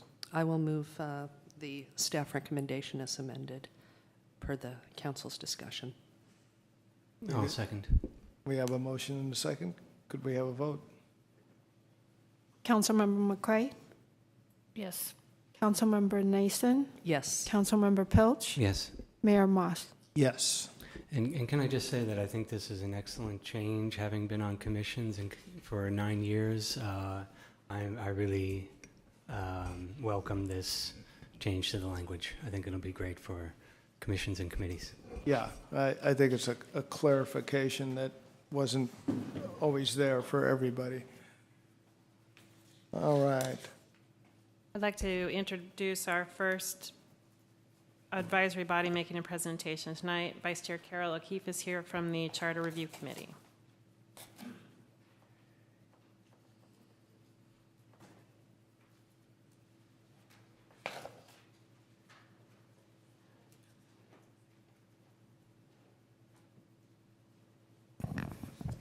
Hi, I'm standing in for Gabby Batty, the current chair, who wasn't able to be here tonight. And our initiatives and accomplishments for the preceding year are in 2 categories. We completed a review of potential election methods, and we considered a Board of Education request and what that impact would be on the city charter. I'm not going to go into detail, but if you have any question on any of this, let me know. So those were the things we accomplished in the last year. As far as a work plan for the coming year, certainly if you have any suggestions or requests for us about possible amendments to the charter, those would be in our work plan. Also, we talked about something that came up last year, and this is if council wants us to consider this, and that is reviewing section 5.02 of the city charter, and specifically about the process for filling vacancies on the city council, the timing of filling vacancies. Any questions? Questions? Is there a problem with filling vacancies? I don't know Timing? that there's a problem with filling vacancies. I think there were questions about the timing. If vacancies are very close to an election, that question arose. So Charter Review heard some of that and thought, we'll put it here and see if you all want us to look at that aspect. I guess I have a procedural question. When would we need to decide that? I mean, I'm assuming the discussion tonight is not about that because that's not what's agendized.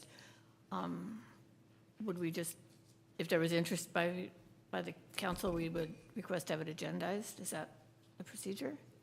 It is agendized in terms of giving direction to the committee on what you would like them to take up. As part of the presentation of their work plan, the council has full authority to suggest edits or any changes or clarification that you would like to see to the work plan. I think that's very helpful for the committees and commissions because they get clear direction from the council.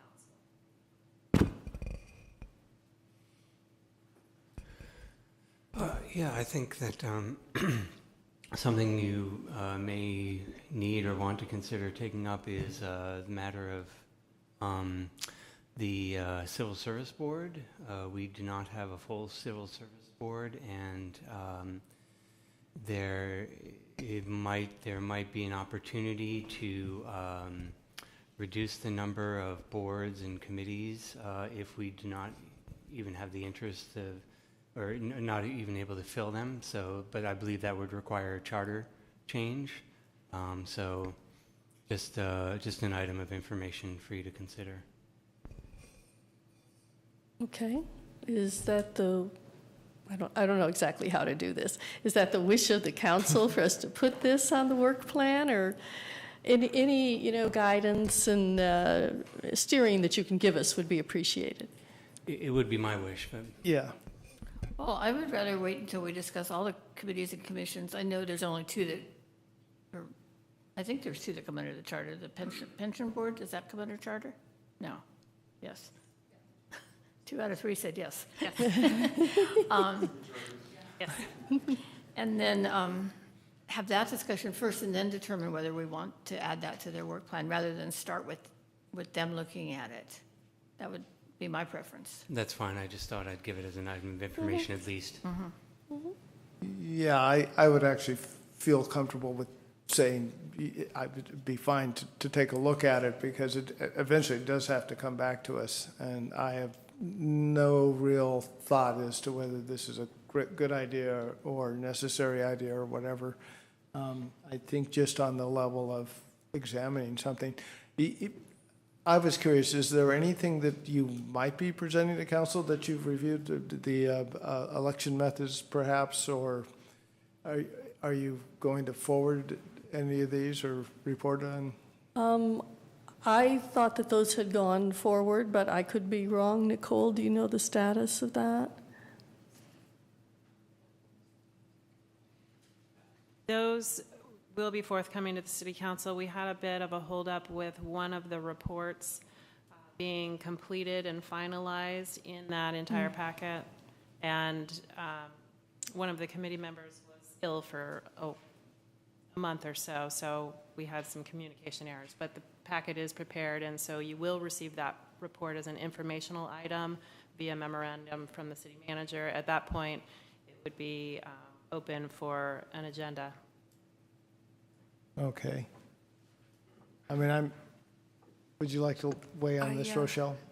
Yeah, my reaction to this is it actually looks like there isn't a lot for the committee to do at this point. It's bringing forward some recommendations, and there isn't really any clear program for the committee, and I think it might be, I'd rather see the committee go dormant until needed, until it gets some kind of referral from the city council, than be out looking for things to do with the charter. We have such limited staff time and so forth that would be something that I'd rather see. I don't see much to be gained from a policy document about filling vacancies. We all hope to live through our terms. I don't see a pressing need. I totally agree with the fact they could go dormant for possibly a year or some amount of time. I do think that we need to look at the timeline for the appointment process, and I don't think it's appropriate to get into it right now, but I think that is something that we should look at. But I'm happy to have you start that in 2016. We are totally at your pleasure. So Is that within the ambit to move that to, The meeting schedule for the Charter Review Committee is every other month, and it says as needed. So it's very clear in the language that if a meeting isn't needed, it wouldn't be held. And I think that's with respect to all the volunteers that are on that committee. They should meet when they have an action item. And with regard to the Charter Review Committee, that is more of a committee that arises when needed and perhaps in advance of an election if there isn't an ongoing issue.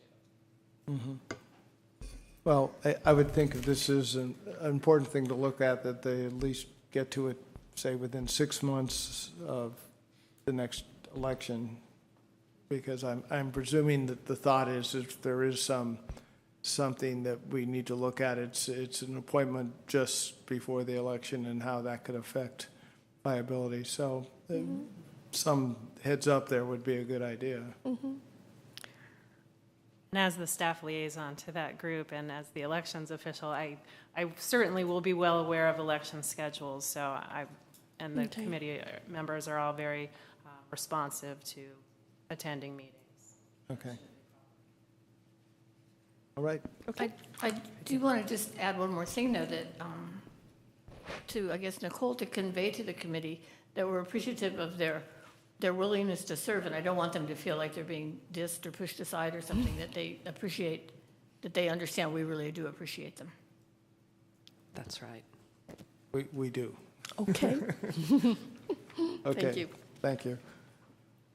Okay. Our next presentation is from the Planning and Zoning Commission. We have Chair Doug Donaldson here this evening. Good evening, Mr. Mayor, members Good of the evening. council. Does the charter say planning and zoning has to meet every 2 weeks or as needed? Well, I think you're you right. need it, huh? Actually, I have seen your schedule of late, and I think we should propose once a week. Yeah. Tonight, when you approved your consent calendar, you filled the Planning and Zoning Commission.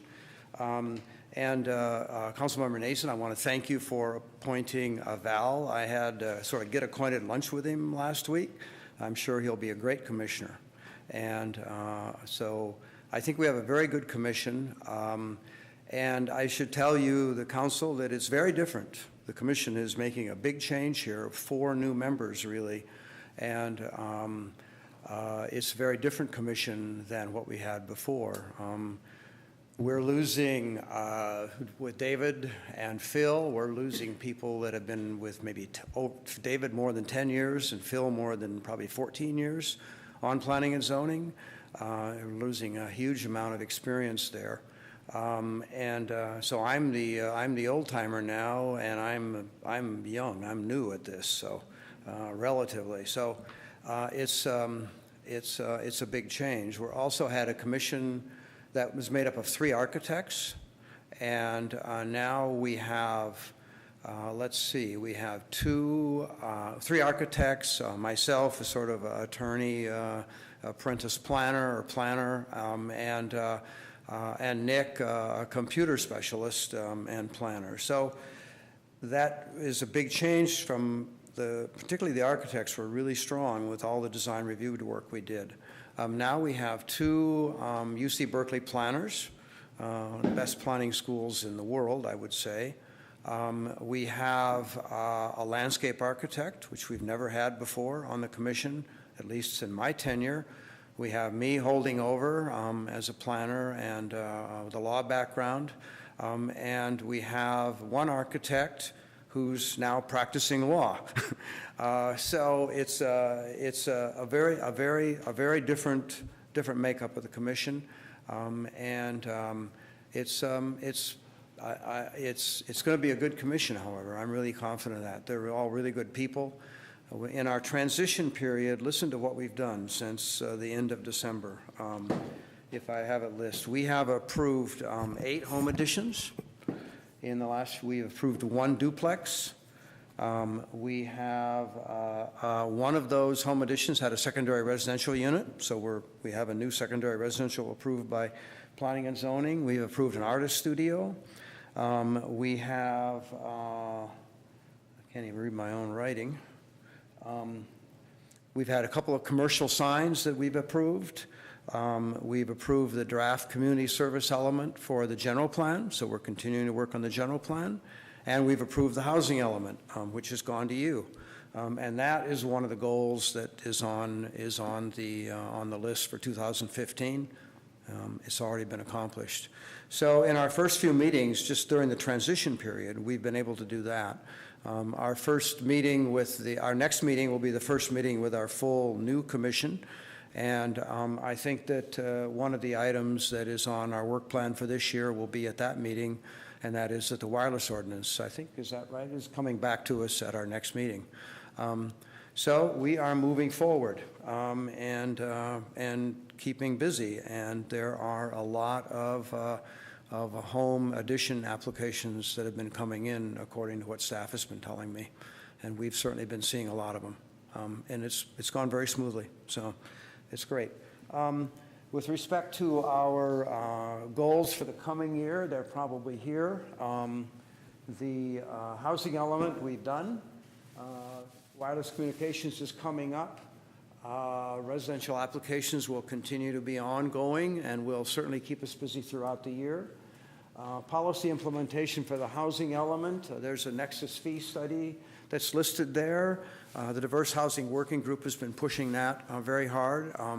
And sort of my own sort of private bullet underneath that, I would add, is that we're probably, a subset of that would be some possible zoning code emissions to facilitate implementation of the mixed-use housing projects in our 2 mixed-use development areas once we get the housing element. At some point during the year, I think that's going to come up, and I'd like to see that. Another item that's sort of in my own mind, I'm looking for the opportunity for us to do something, maybe in our design review guidelines or maybe as a separate thing, to bring more landscaping to the commission's bailiwick, more sensitivity to that, to landscaping plans. We have a landscape architect on the commission now. I think that's a very good addition. I'm waiting for him to get really frustrated at some point and say, we've got to be dealing with this, because he's right.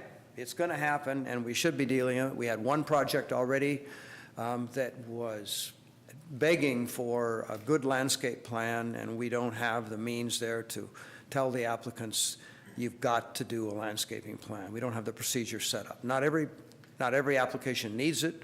Many applications don't even touch their front yard at all, and that's where our biggest concerns are.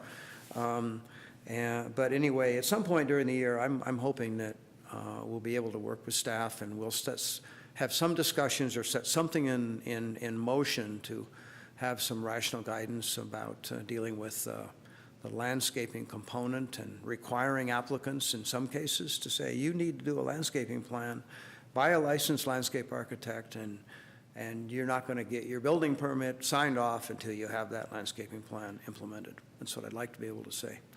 Okay? I think that's it.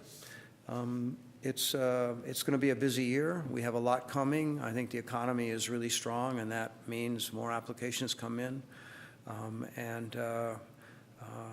I think that'll be a lot more of the same. Okay.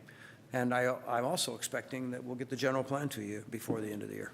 Mm-hmm. Okay. Great. Thank you. Any questions? Yeah. Yeah. Questions? No? Well, good luck. You have the full plate. Yeah, that's for sure. Can I just make a comment, Yeah. Mayor?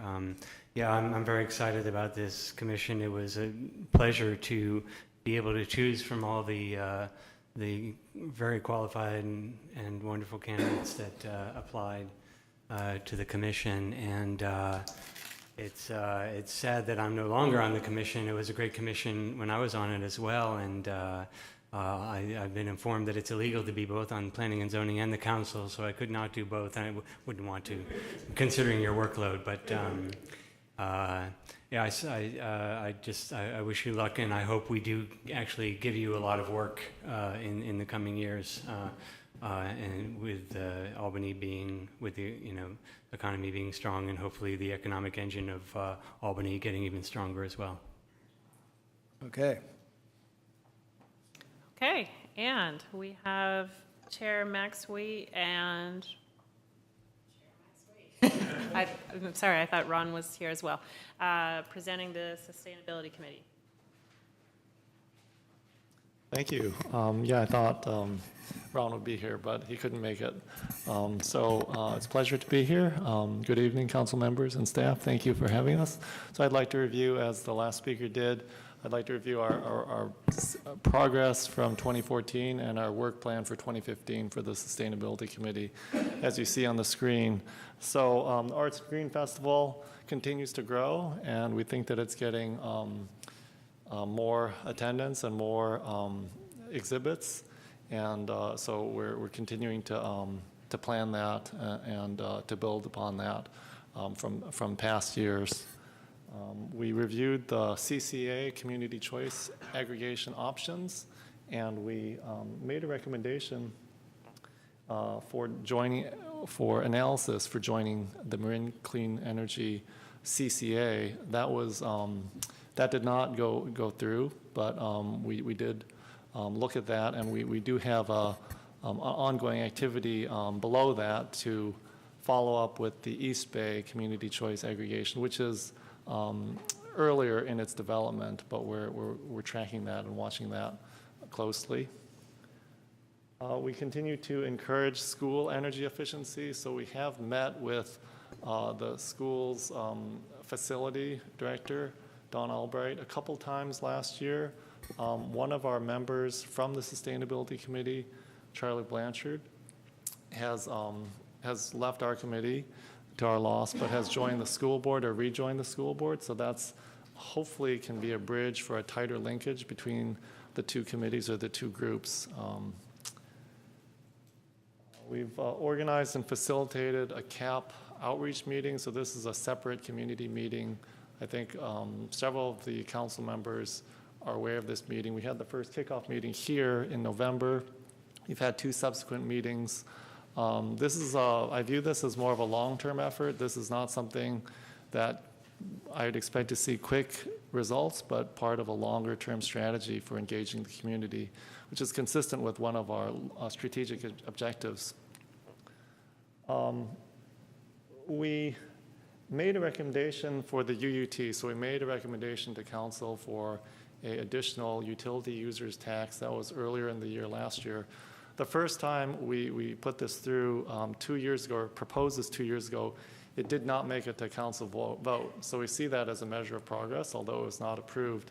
So we're hoping that we'll have better success in the future. But clearly, we need to work more on the uses of that proposed revenue generating measure. We provided inputs, which we feel are valuable for the general plan update that you heard from the last speaker. Those are ongoing. We've also participated in the parking policy update, or the discussion, a working group that was held over several meetings in the last year, Measure D. We've made a recommendation. I'm sorry that I'm going back and forth like this. I'm straining my neck.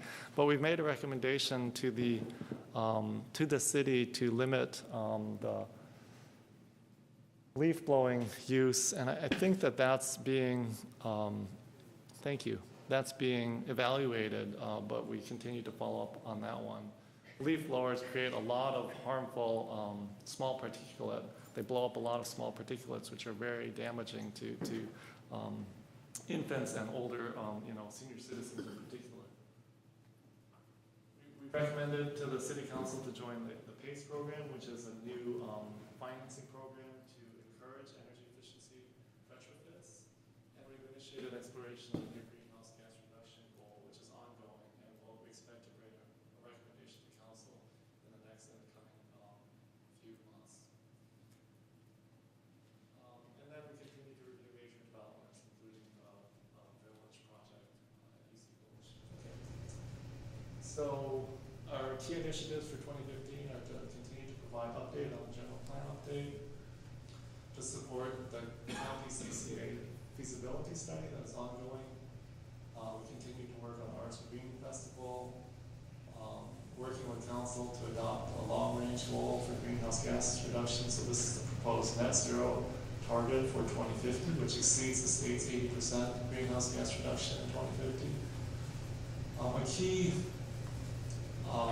work activity for 2015 is to recommend a residential energy conservation ordinance, which is known as RECO or BESO, BESO. So we're following, Berkeley on this and their activity at looking at this. Berkeley has had a long time. RECO, SECO, they just adopted the BESO. So basically, these are ordinances to require either energy audits or energy upgrades in residential or commercial buildings. So that's the focus area for the team in the upcoming year. And also, we'll continue to propose funding mechanisms to support the climate action plan and identify specific projects. We'll continue to support the outreach meeting, which is currently called the Albany Green Coalition, and facilitate additional outreach events within the Sustainability Committee. These may be like speaker series or workshops. Continue to interact with the schools and work with Charlie on the school board. Continuing parking discussions with the Traffic and Safety and Planning and Zoning Committee.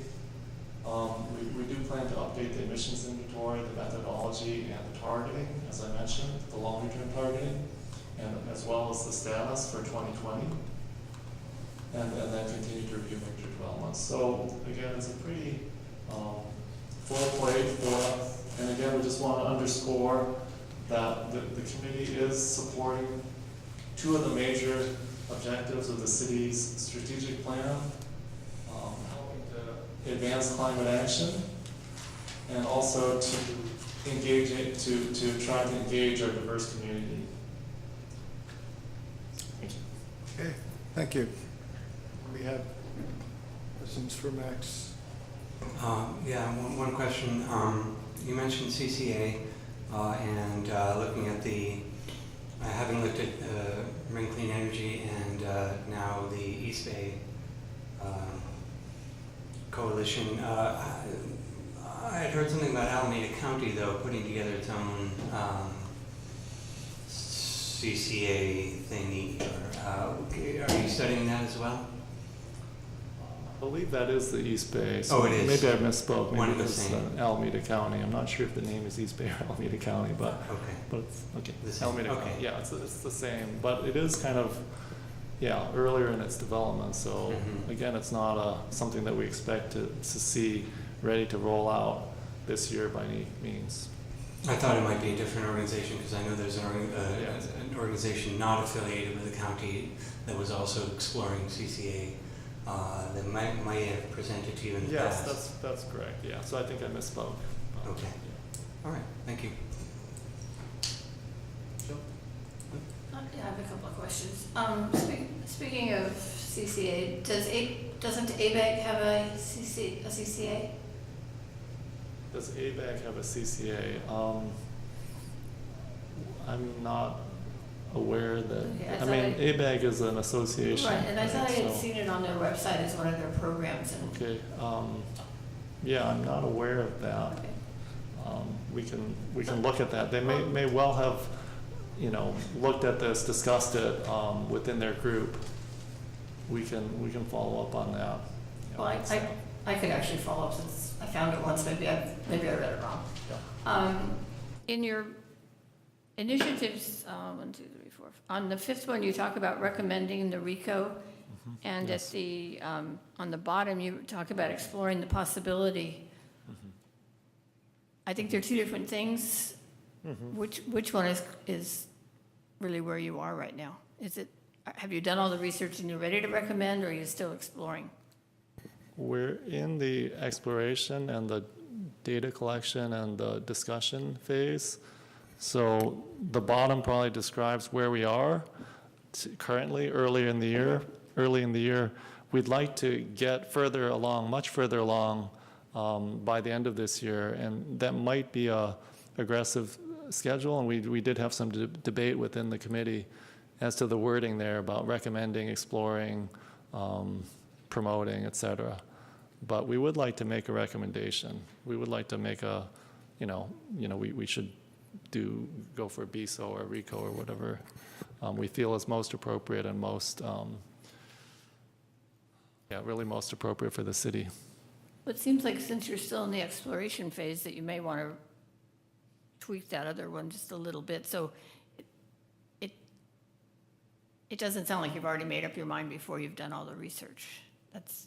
Well, this is our work plan for the entire year. So it being only February, I mean, we're not ready to make a recommendation today by any means. Right, but it sounds like you've already decided you will be making a recommendation before you finish doing the research. Correct. I think that's fair to say. We would like to make a recommendation. We feel that this is an important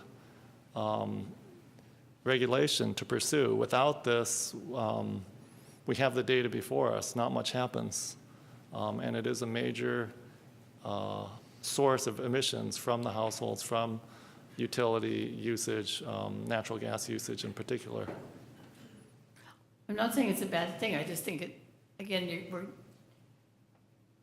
getting the process backwards, I think, a little bit. And my other, I guess, concern is about the Green Coalition, which I think is a really good organization. Mm-hmm. But I think we need to be careful that we keep it separate from sustainability, or it is sustainability. It is separate. It is a separate entity from the Sustainability Committee. I think what I meant to say in terms of our support of that entity is that we will, we've talked about having some agenda items on the Sustainability Committee with more of an outreach nature, such as a speaker event, an educational event, a workshop type event, so more in the lines of those lines as opposed to, those are the types of things we would be looking at. But they are definitely different and distinct. So this outreach committee, or what we're calling it now, the Albany Green Coalition, is not the same entity as the Sustainability Committee. They're distinct. Okay. I don't think I have much to add here. I am told by some supervisors that, county supervisors, that the county CCA that they're planning is progressing along, and it's my hope that you guys will get to really look at what they're coming up with in process. I'm told that some of what's pushing this, interestingly enough, are the windmills out in the Altamont Pass. The owners of that don't think they're getting a very good deal from PG&E, so perhaps, it's not just the county, but there's other elements that are going to help make this come to fruition. But thank you. And again, another committee with a very full plate, so. Thank you. Thank you. Thank you. Yeah. Can I make a follow-up comment? Yeah. Just that I think it might be a question of semantics in terms of the recommendation for CCA. The recommendation could be that we do nothing. So it could be. Yeah. Right. So, and I think that would be the same with the BICO and other recommendations. That just what form that comes in, we don't know yet, and hopefully you guys will be taking a good long look at it. Yeah. I'm sorry. Go ahead. Yeah, please. Oh, I just wanted to mention that, just wanted other council members to note that I believe El Cerrito has joined the Marin CCA, just as a point of information. Sorry, go ahead. Okay, thanks. See the public here, in particular Preston, but. Just want to thank council and staff for the policy amendment that was just made, clarifying that advisory bodies can make recommendations. I'm a member of the Charter Review Committee, and maybe because we're a committee that's focused on words, we struggled with the policy the way it stood and maybe refrained from making recommendations, unlike a lot of other committees, which just went ahead and did it anyway. So I think on the election method review, it would be helpful potentially for the committee to have an opportunity to consider making recommendations, since it didn't make a recommendation on that under the old policy. So I'd ask that you don't take that up until the committee's had a chance to think about whether it wants to go back and look at that. And then on the other item regarding the policy, there was another aspect of the discussion around the appointment procedure, which, besides the timing, there was some discussion on the committee as well that if the charter referred to a policy, that policy could set the procedure for making appointments, and staff did such a good job in researching how to make that appointment on fairly short notice when it came up.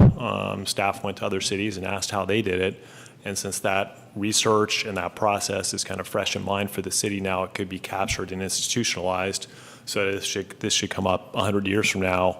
There'll be a policy and staff won't have to scramble around and try and figure out how to do it. It'll just be in the book and ready to go. So that's another possible benefit of codifying that. Great. Anyone else?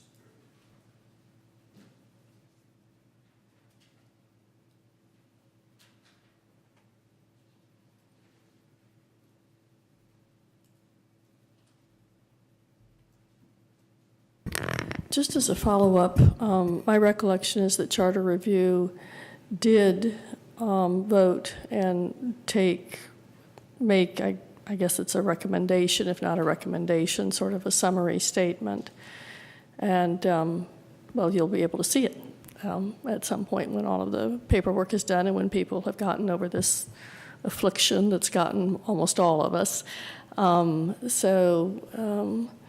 There was a vote by Charter Review. Thank you. Thank you.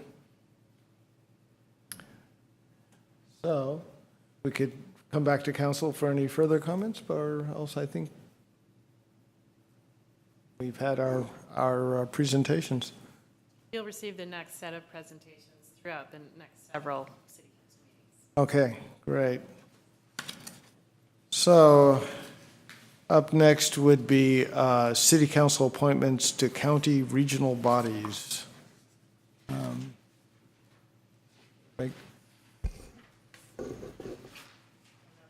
Like a staff report on this. Well, I know the council's think a seen it a quick one couple of would be great. times, so.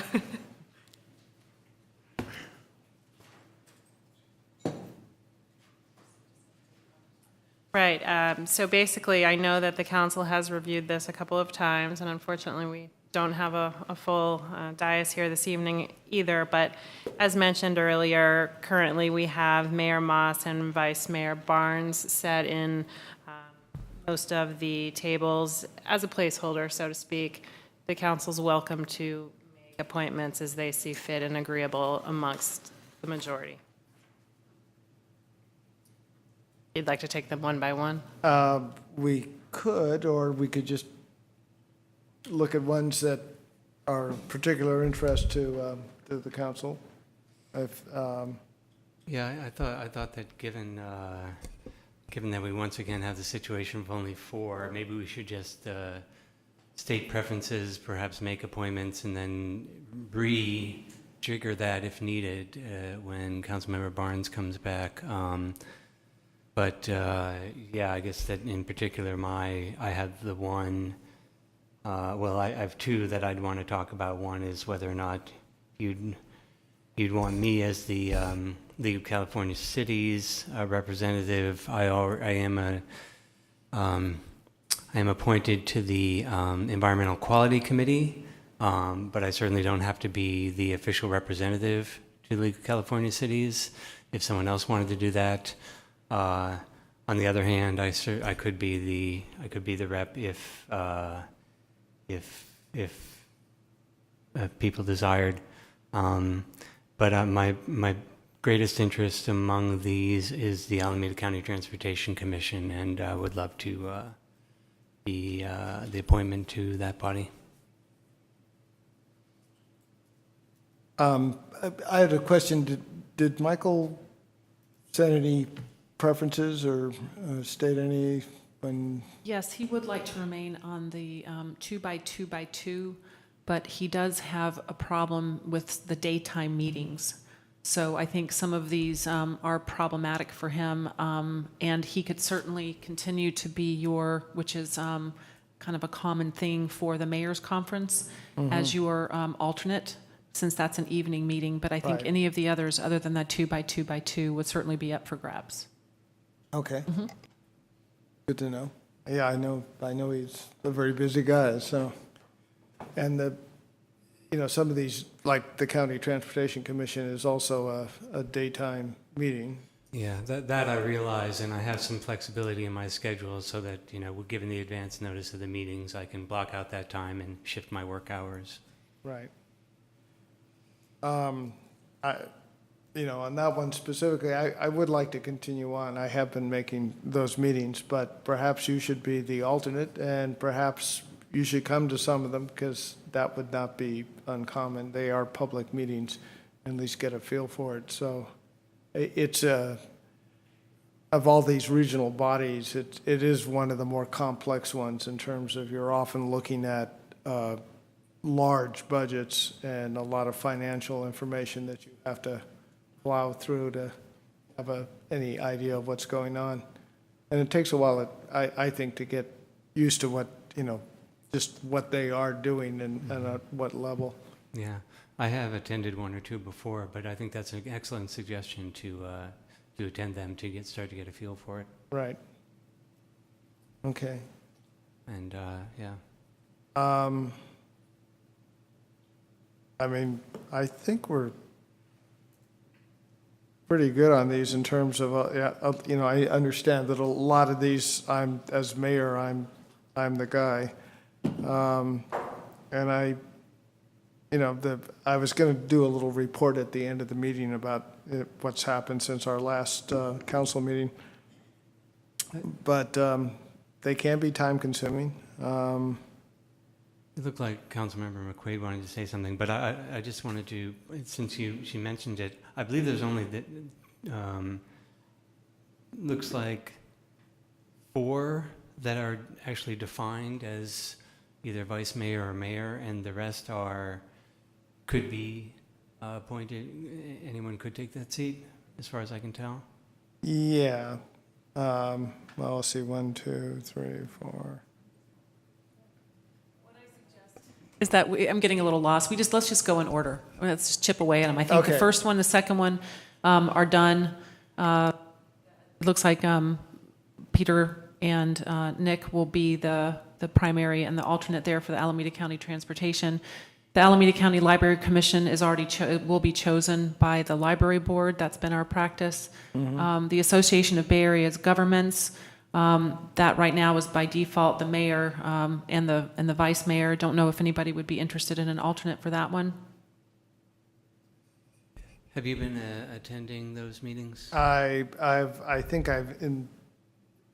since January, no. I'm only asking because I'm wondering about the when they meet and the time committed.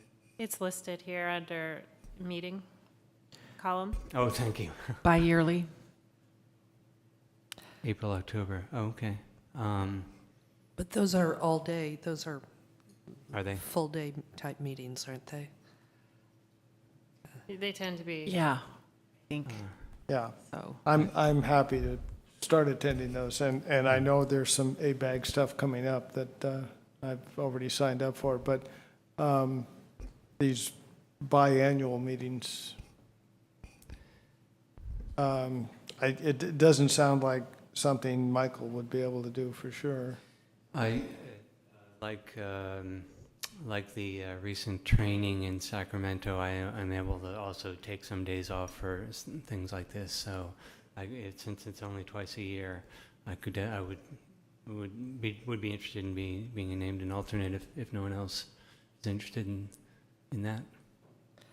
I have a strong interest, but my greatest interest is in remaining involved with the JPA, and I'm interested in the waste management. So The field. if Nick or Peggy want to do this one, I'm happy to defer.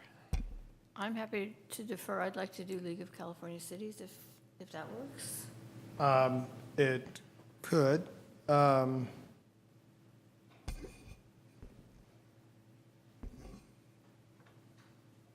I have not made it to a League of California Cities fourth Thursday. Now, are those meetings in Sacramento or in the East Bay? They're in the East Bay. Yeah, those are East Bay meetings. They're typically dinners. And I attended one. I attended the first one, and the next one's coming up at the end of this month. They're at the end of the month. Right.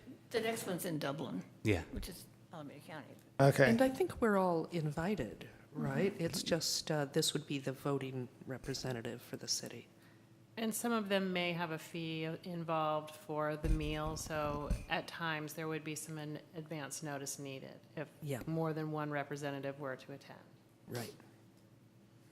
Okay, well, I'm going to the county mayor's meetings already. I'm happy to allow, but Sounds like we have else. two interested, Councilmember Pilch and Councilmember McQuaid in the League of California Cities. Oh, no, I'm happy to have Peggy do that since I'm already involved with the, on that environmental quality committee. That's Okay. fine. So Peggy for the primary, and do we have an alternate? Well, I could be the alternate Okay. if need be. Okay. Great. And then moving on to waste management. It's Moss and Nason right now. Right. And again, it's something I'm finding more and more fascinating, so, It's something I'm extremely interested in, Well- so I'm happy to remain the alternate. okay, Whatever. great. Alameda County Housing Authority. Ruth Cashmere, we already have that taken care of. East Bay Sports Fields, I think that would remain Nason and Moss. Mm-hmm. I appreciate it. Okay. And Berkeley, Albany Mental Health, we have that taken care of. And then the Oversight Board, that's not going to be needed very much longer. We have the 2x2x2 taken care of, and then we have the pension, Moss and Barnes. It probably would, That sorry. should be updated. I'm the alternate now. McQuaid. Oh, Yeah. Okay. So McQuaid is the alternate? Okay, thank you. And Disaster Policy Advisory Group, Never meets. I don't know. We have to have a disaster in order to meet. Okay, there you go. Okay, so I think that takes, Okay. Great. Can I ask a question about the 2x2x2? Can any, I know there's two people that are there. Can any of the others go and just notice it as there'll be more than a quorum if we notify you? yes, and it is a public meeting, so if you wanted to go, you could. So Okay. will you publish the update of this, or, and if not, can I just clarify that I'm the alternate for the transportation and for ABAG? Was that the decision? Yes, and Okay. I'll give everyone an updated copy. Thank you. Okay. So we're down to other business reports on meetings attended, announcements of events, future agenda items. Do we have any? I would like to suggest something for a future agenda that occurred to me tonight, and that was when people have put in years and years of very dedicated service to our advisory committees and things, and then they're done, and it's just an over thing. And I think it would be fitting and appropriate if we did something, created a plaque or something that we gave to people in recognition of their service. I'd like us to consider doing something. I was involved. I've not spent 9 years as Nick did on advisory committees, but I spent a good deal of time on the waterfront committee and volunteered with the homeless task force. And you know, it was this was a lot of work, and I'd like to see people get some appreciation from the council. It wasn't so long ago that we have a kind of get together at the community hall and we get water bottles and shopping bags and We are, as a matter of fact, I just spoke with Shelley, our Recreation Community Services Director, today about scheduling our next volunteer appreciation event, and we would certainly ask those who have recently no longer are participating to come to that and be recognized as well. And we're hoping to get that done sometime at the end of April or beginning of May. Good. I don't know if it requires an agenda item, but I'd definitely like to see some kind of plaque or something that we give to people who have served on these official committees. Peggy or no? Nick? I guess the only other thing is something that I don't think I've mentioned it before, and it's not really that important, but I just thought we should talk a little bit as a council as to how we're conducting our meetings, and I think we all believe we're conducting them via Rosenberg's, what's it, Robert's Rules, or the Rosenberg's, which is the shortened, the simpler version. But I just wanted to, we as a council, we could run our meetings any way we wanted, but I just wanted to state formally for the record, actually it's the mayor's, it's the mayor's, it's up to the mayor, have it stated for the record, exactly how we're conducting our meetings, if it's any different from that assumptions. That's all. We have a policies and procedures that includes meeting decorum that council has already approved. So we do have a very clear document on how meetings are run. If there's anything additional to that, I think that we could certainly discuss that. But it's been recently revised as well. Yeah, thank you for continuing to remind me about that. I continue to forget about that. But so I would just say that if there's anything in there that I don't see that there's anything needing to be changed in there, but I would just refer people back to that. I apparently had received a copy and then had lost it, and I only recently got it again. Okay. And as had been recommended at some point by Nick, and now that we figured out what the regional bodies we're on, we should be talking about what we've been to in the last, at least since the last council meeting. So I was going to bring up two of the meetings that I was at. One was the Alameda County Transportation Commission Finance and Administration meeting. Just a little aside on this. When you are on the Transportation Commission or, say, the Waste Management Board, it's not just those meetings, but you're usually assigned to a committee, which also adds more time that you have to show up at 1 o'clock or 4 o'clock or sometime during the day. The Finance and Administration Subcommittee looked at their quarterly investment report and then looked at the way they their policy and procedures for signing contracts and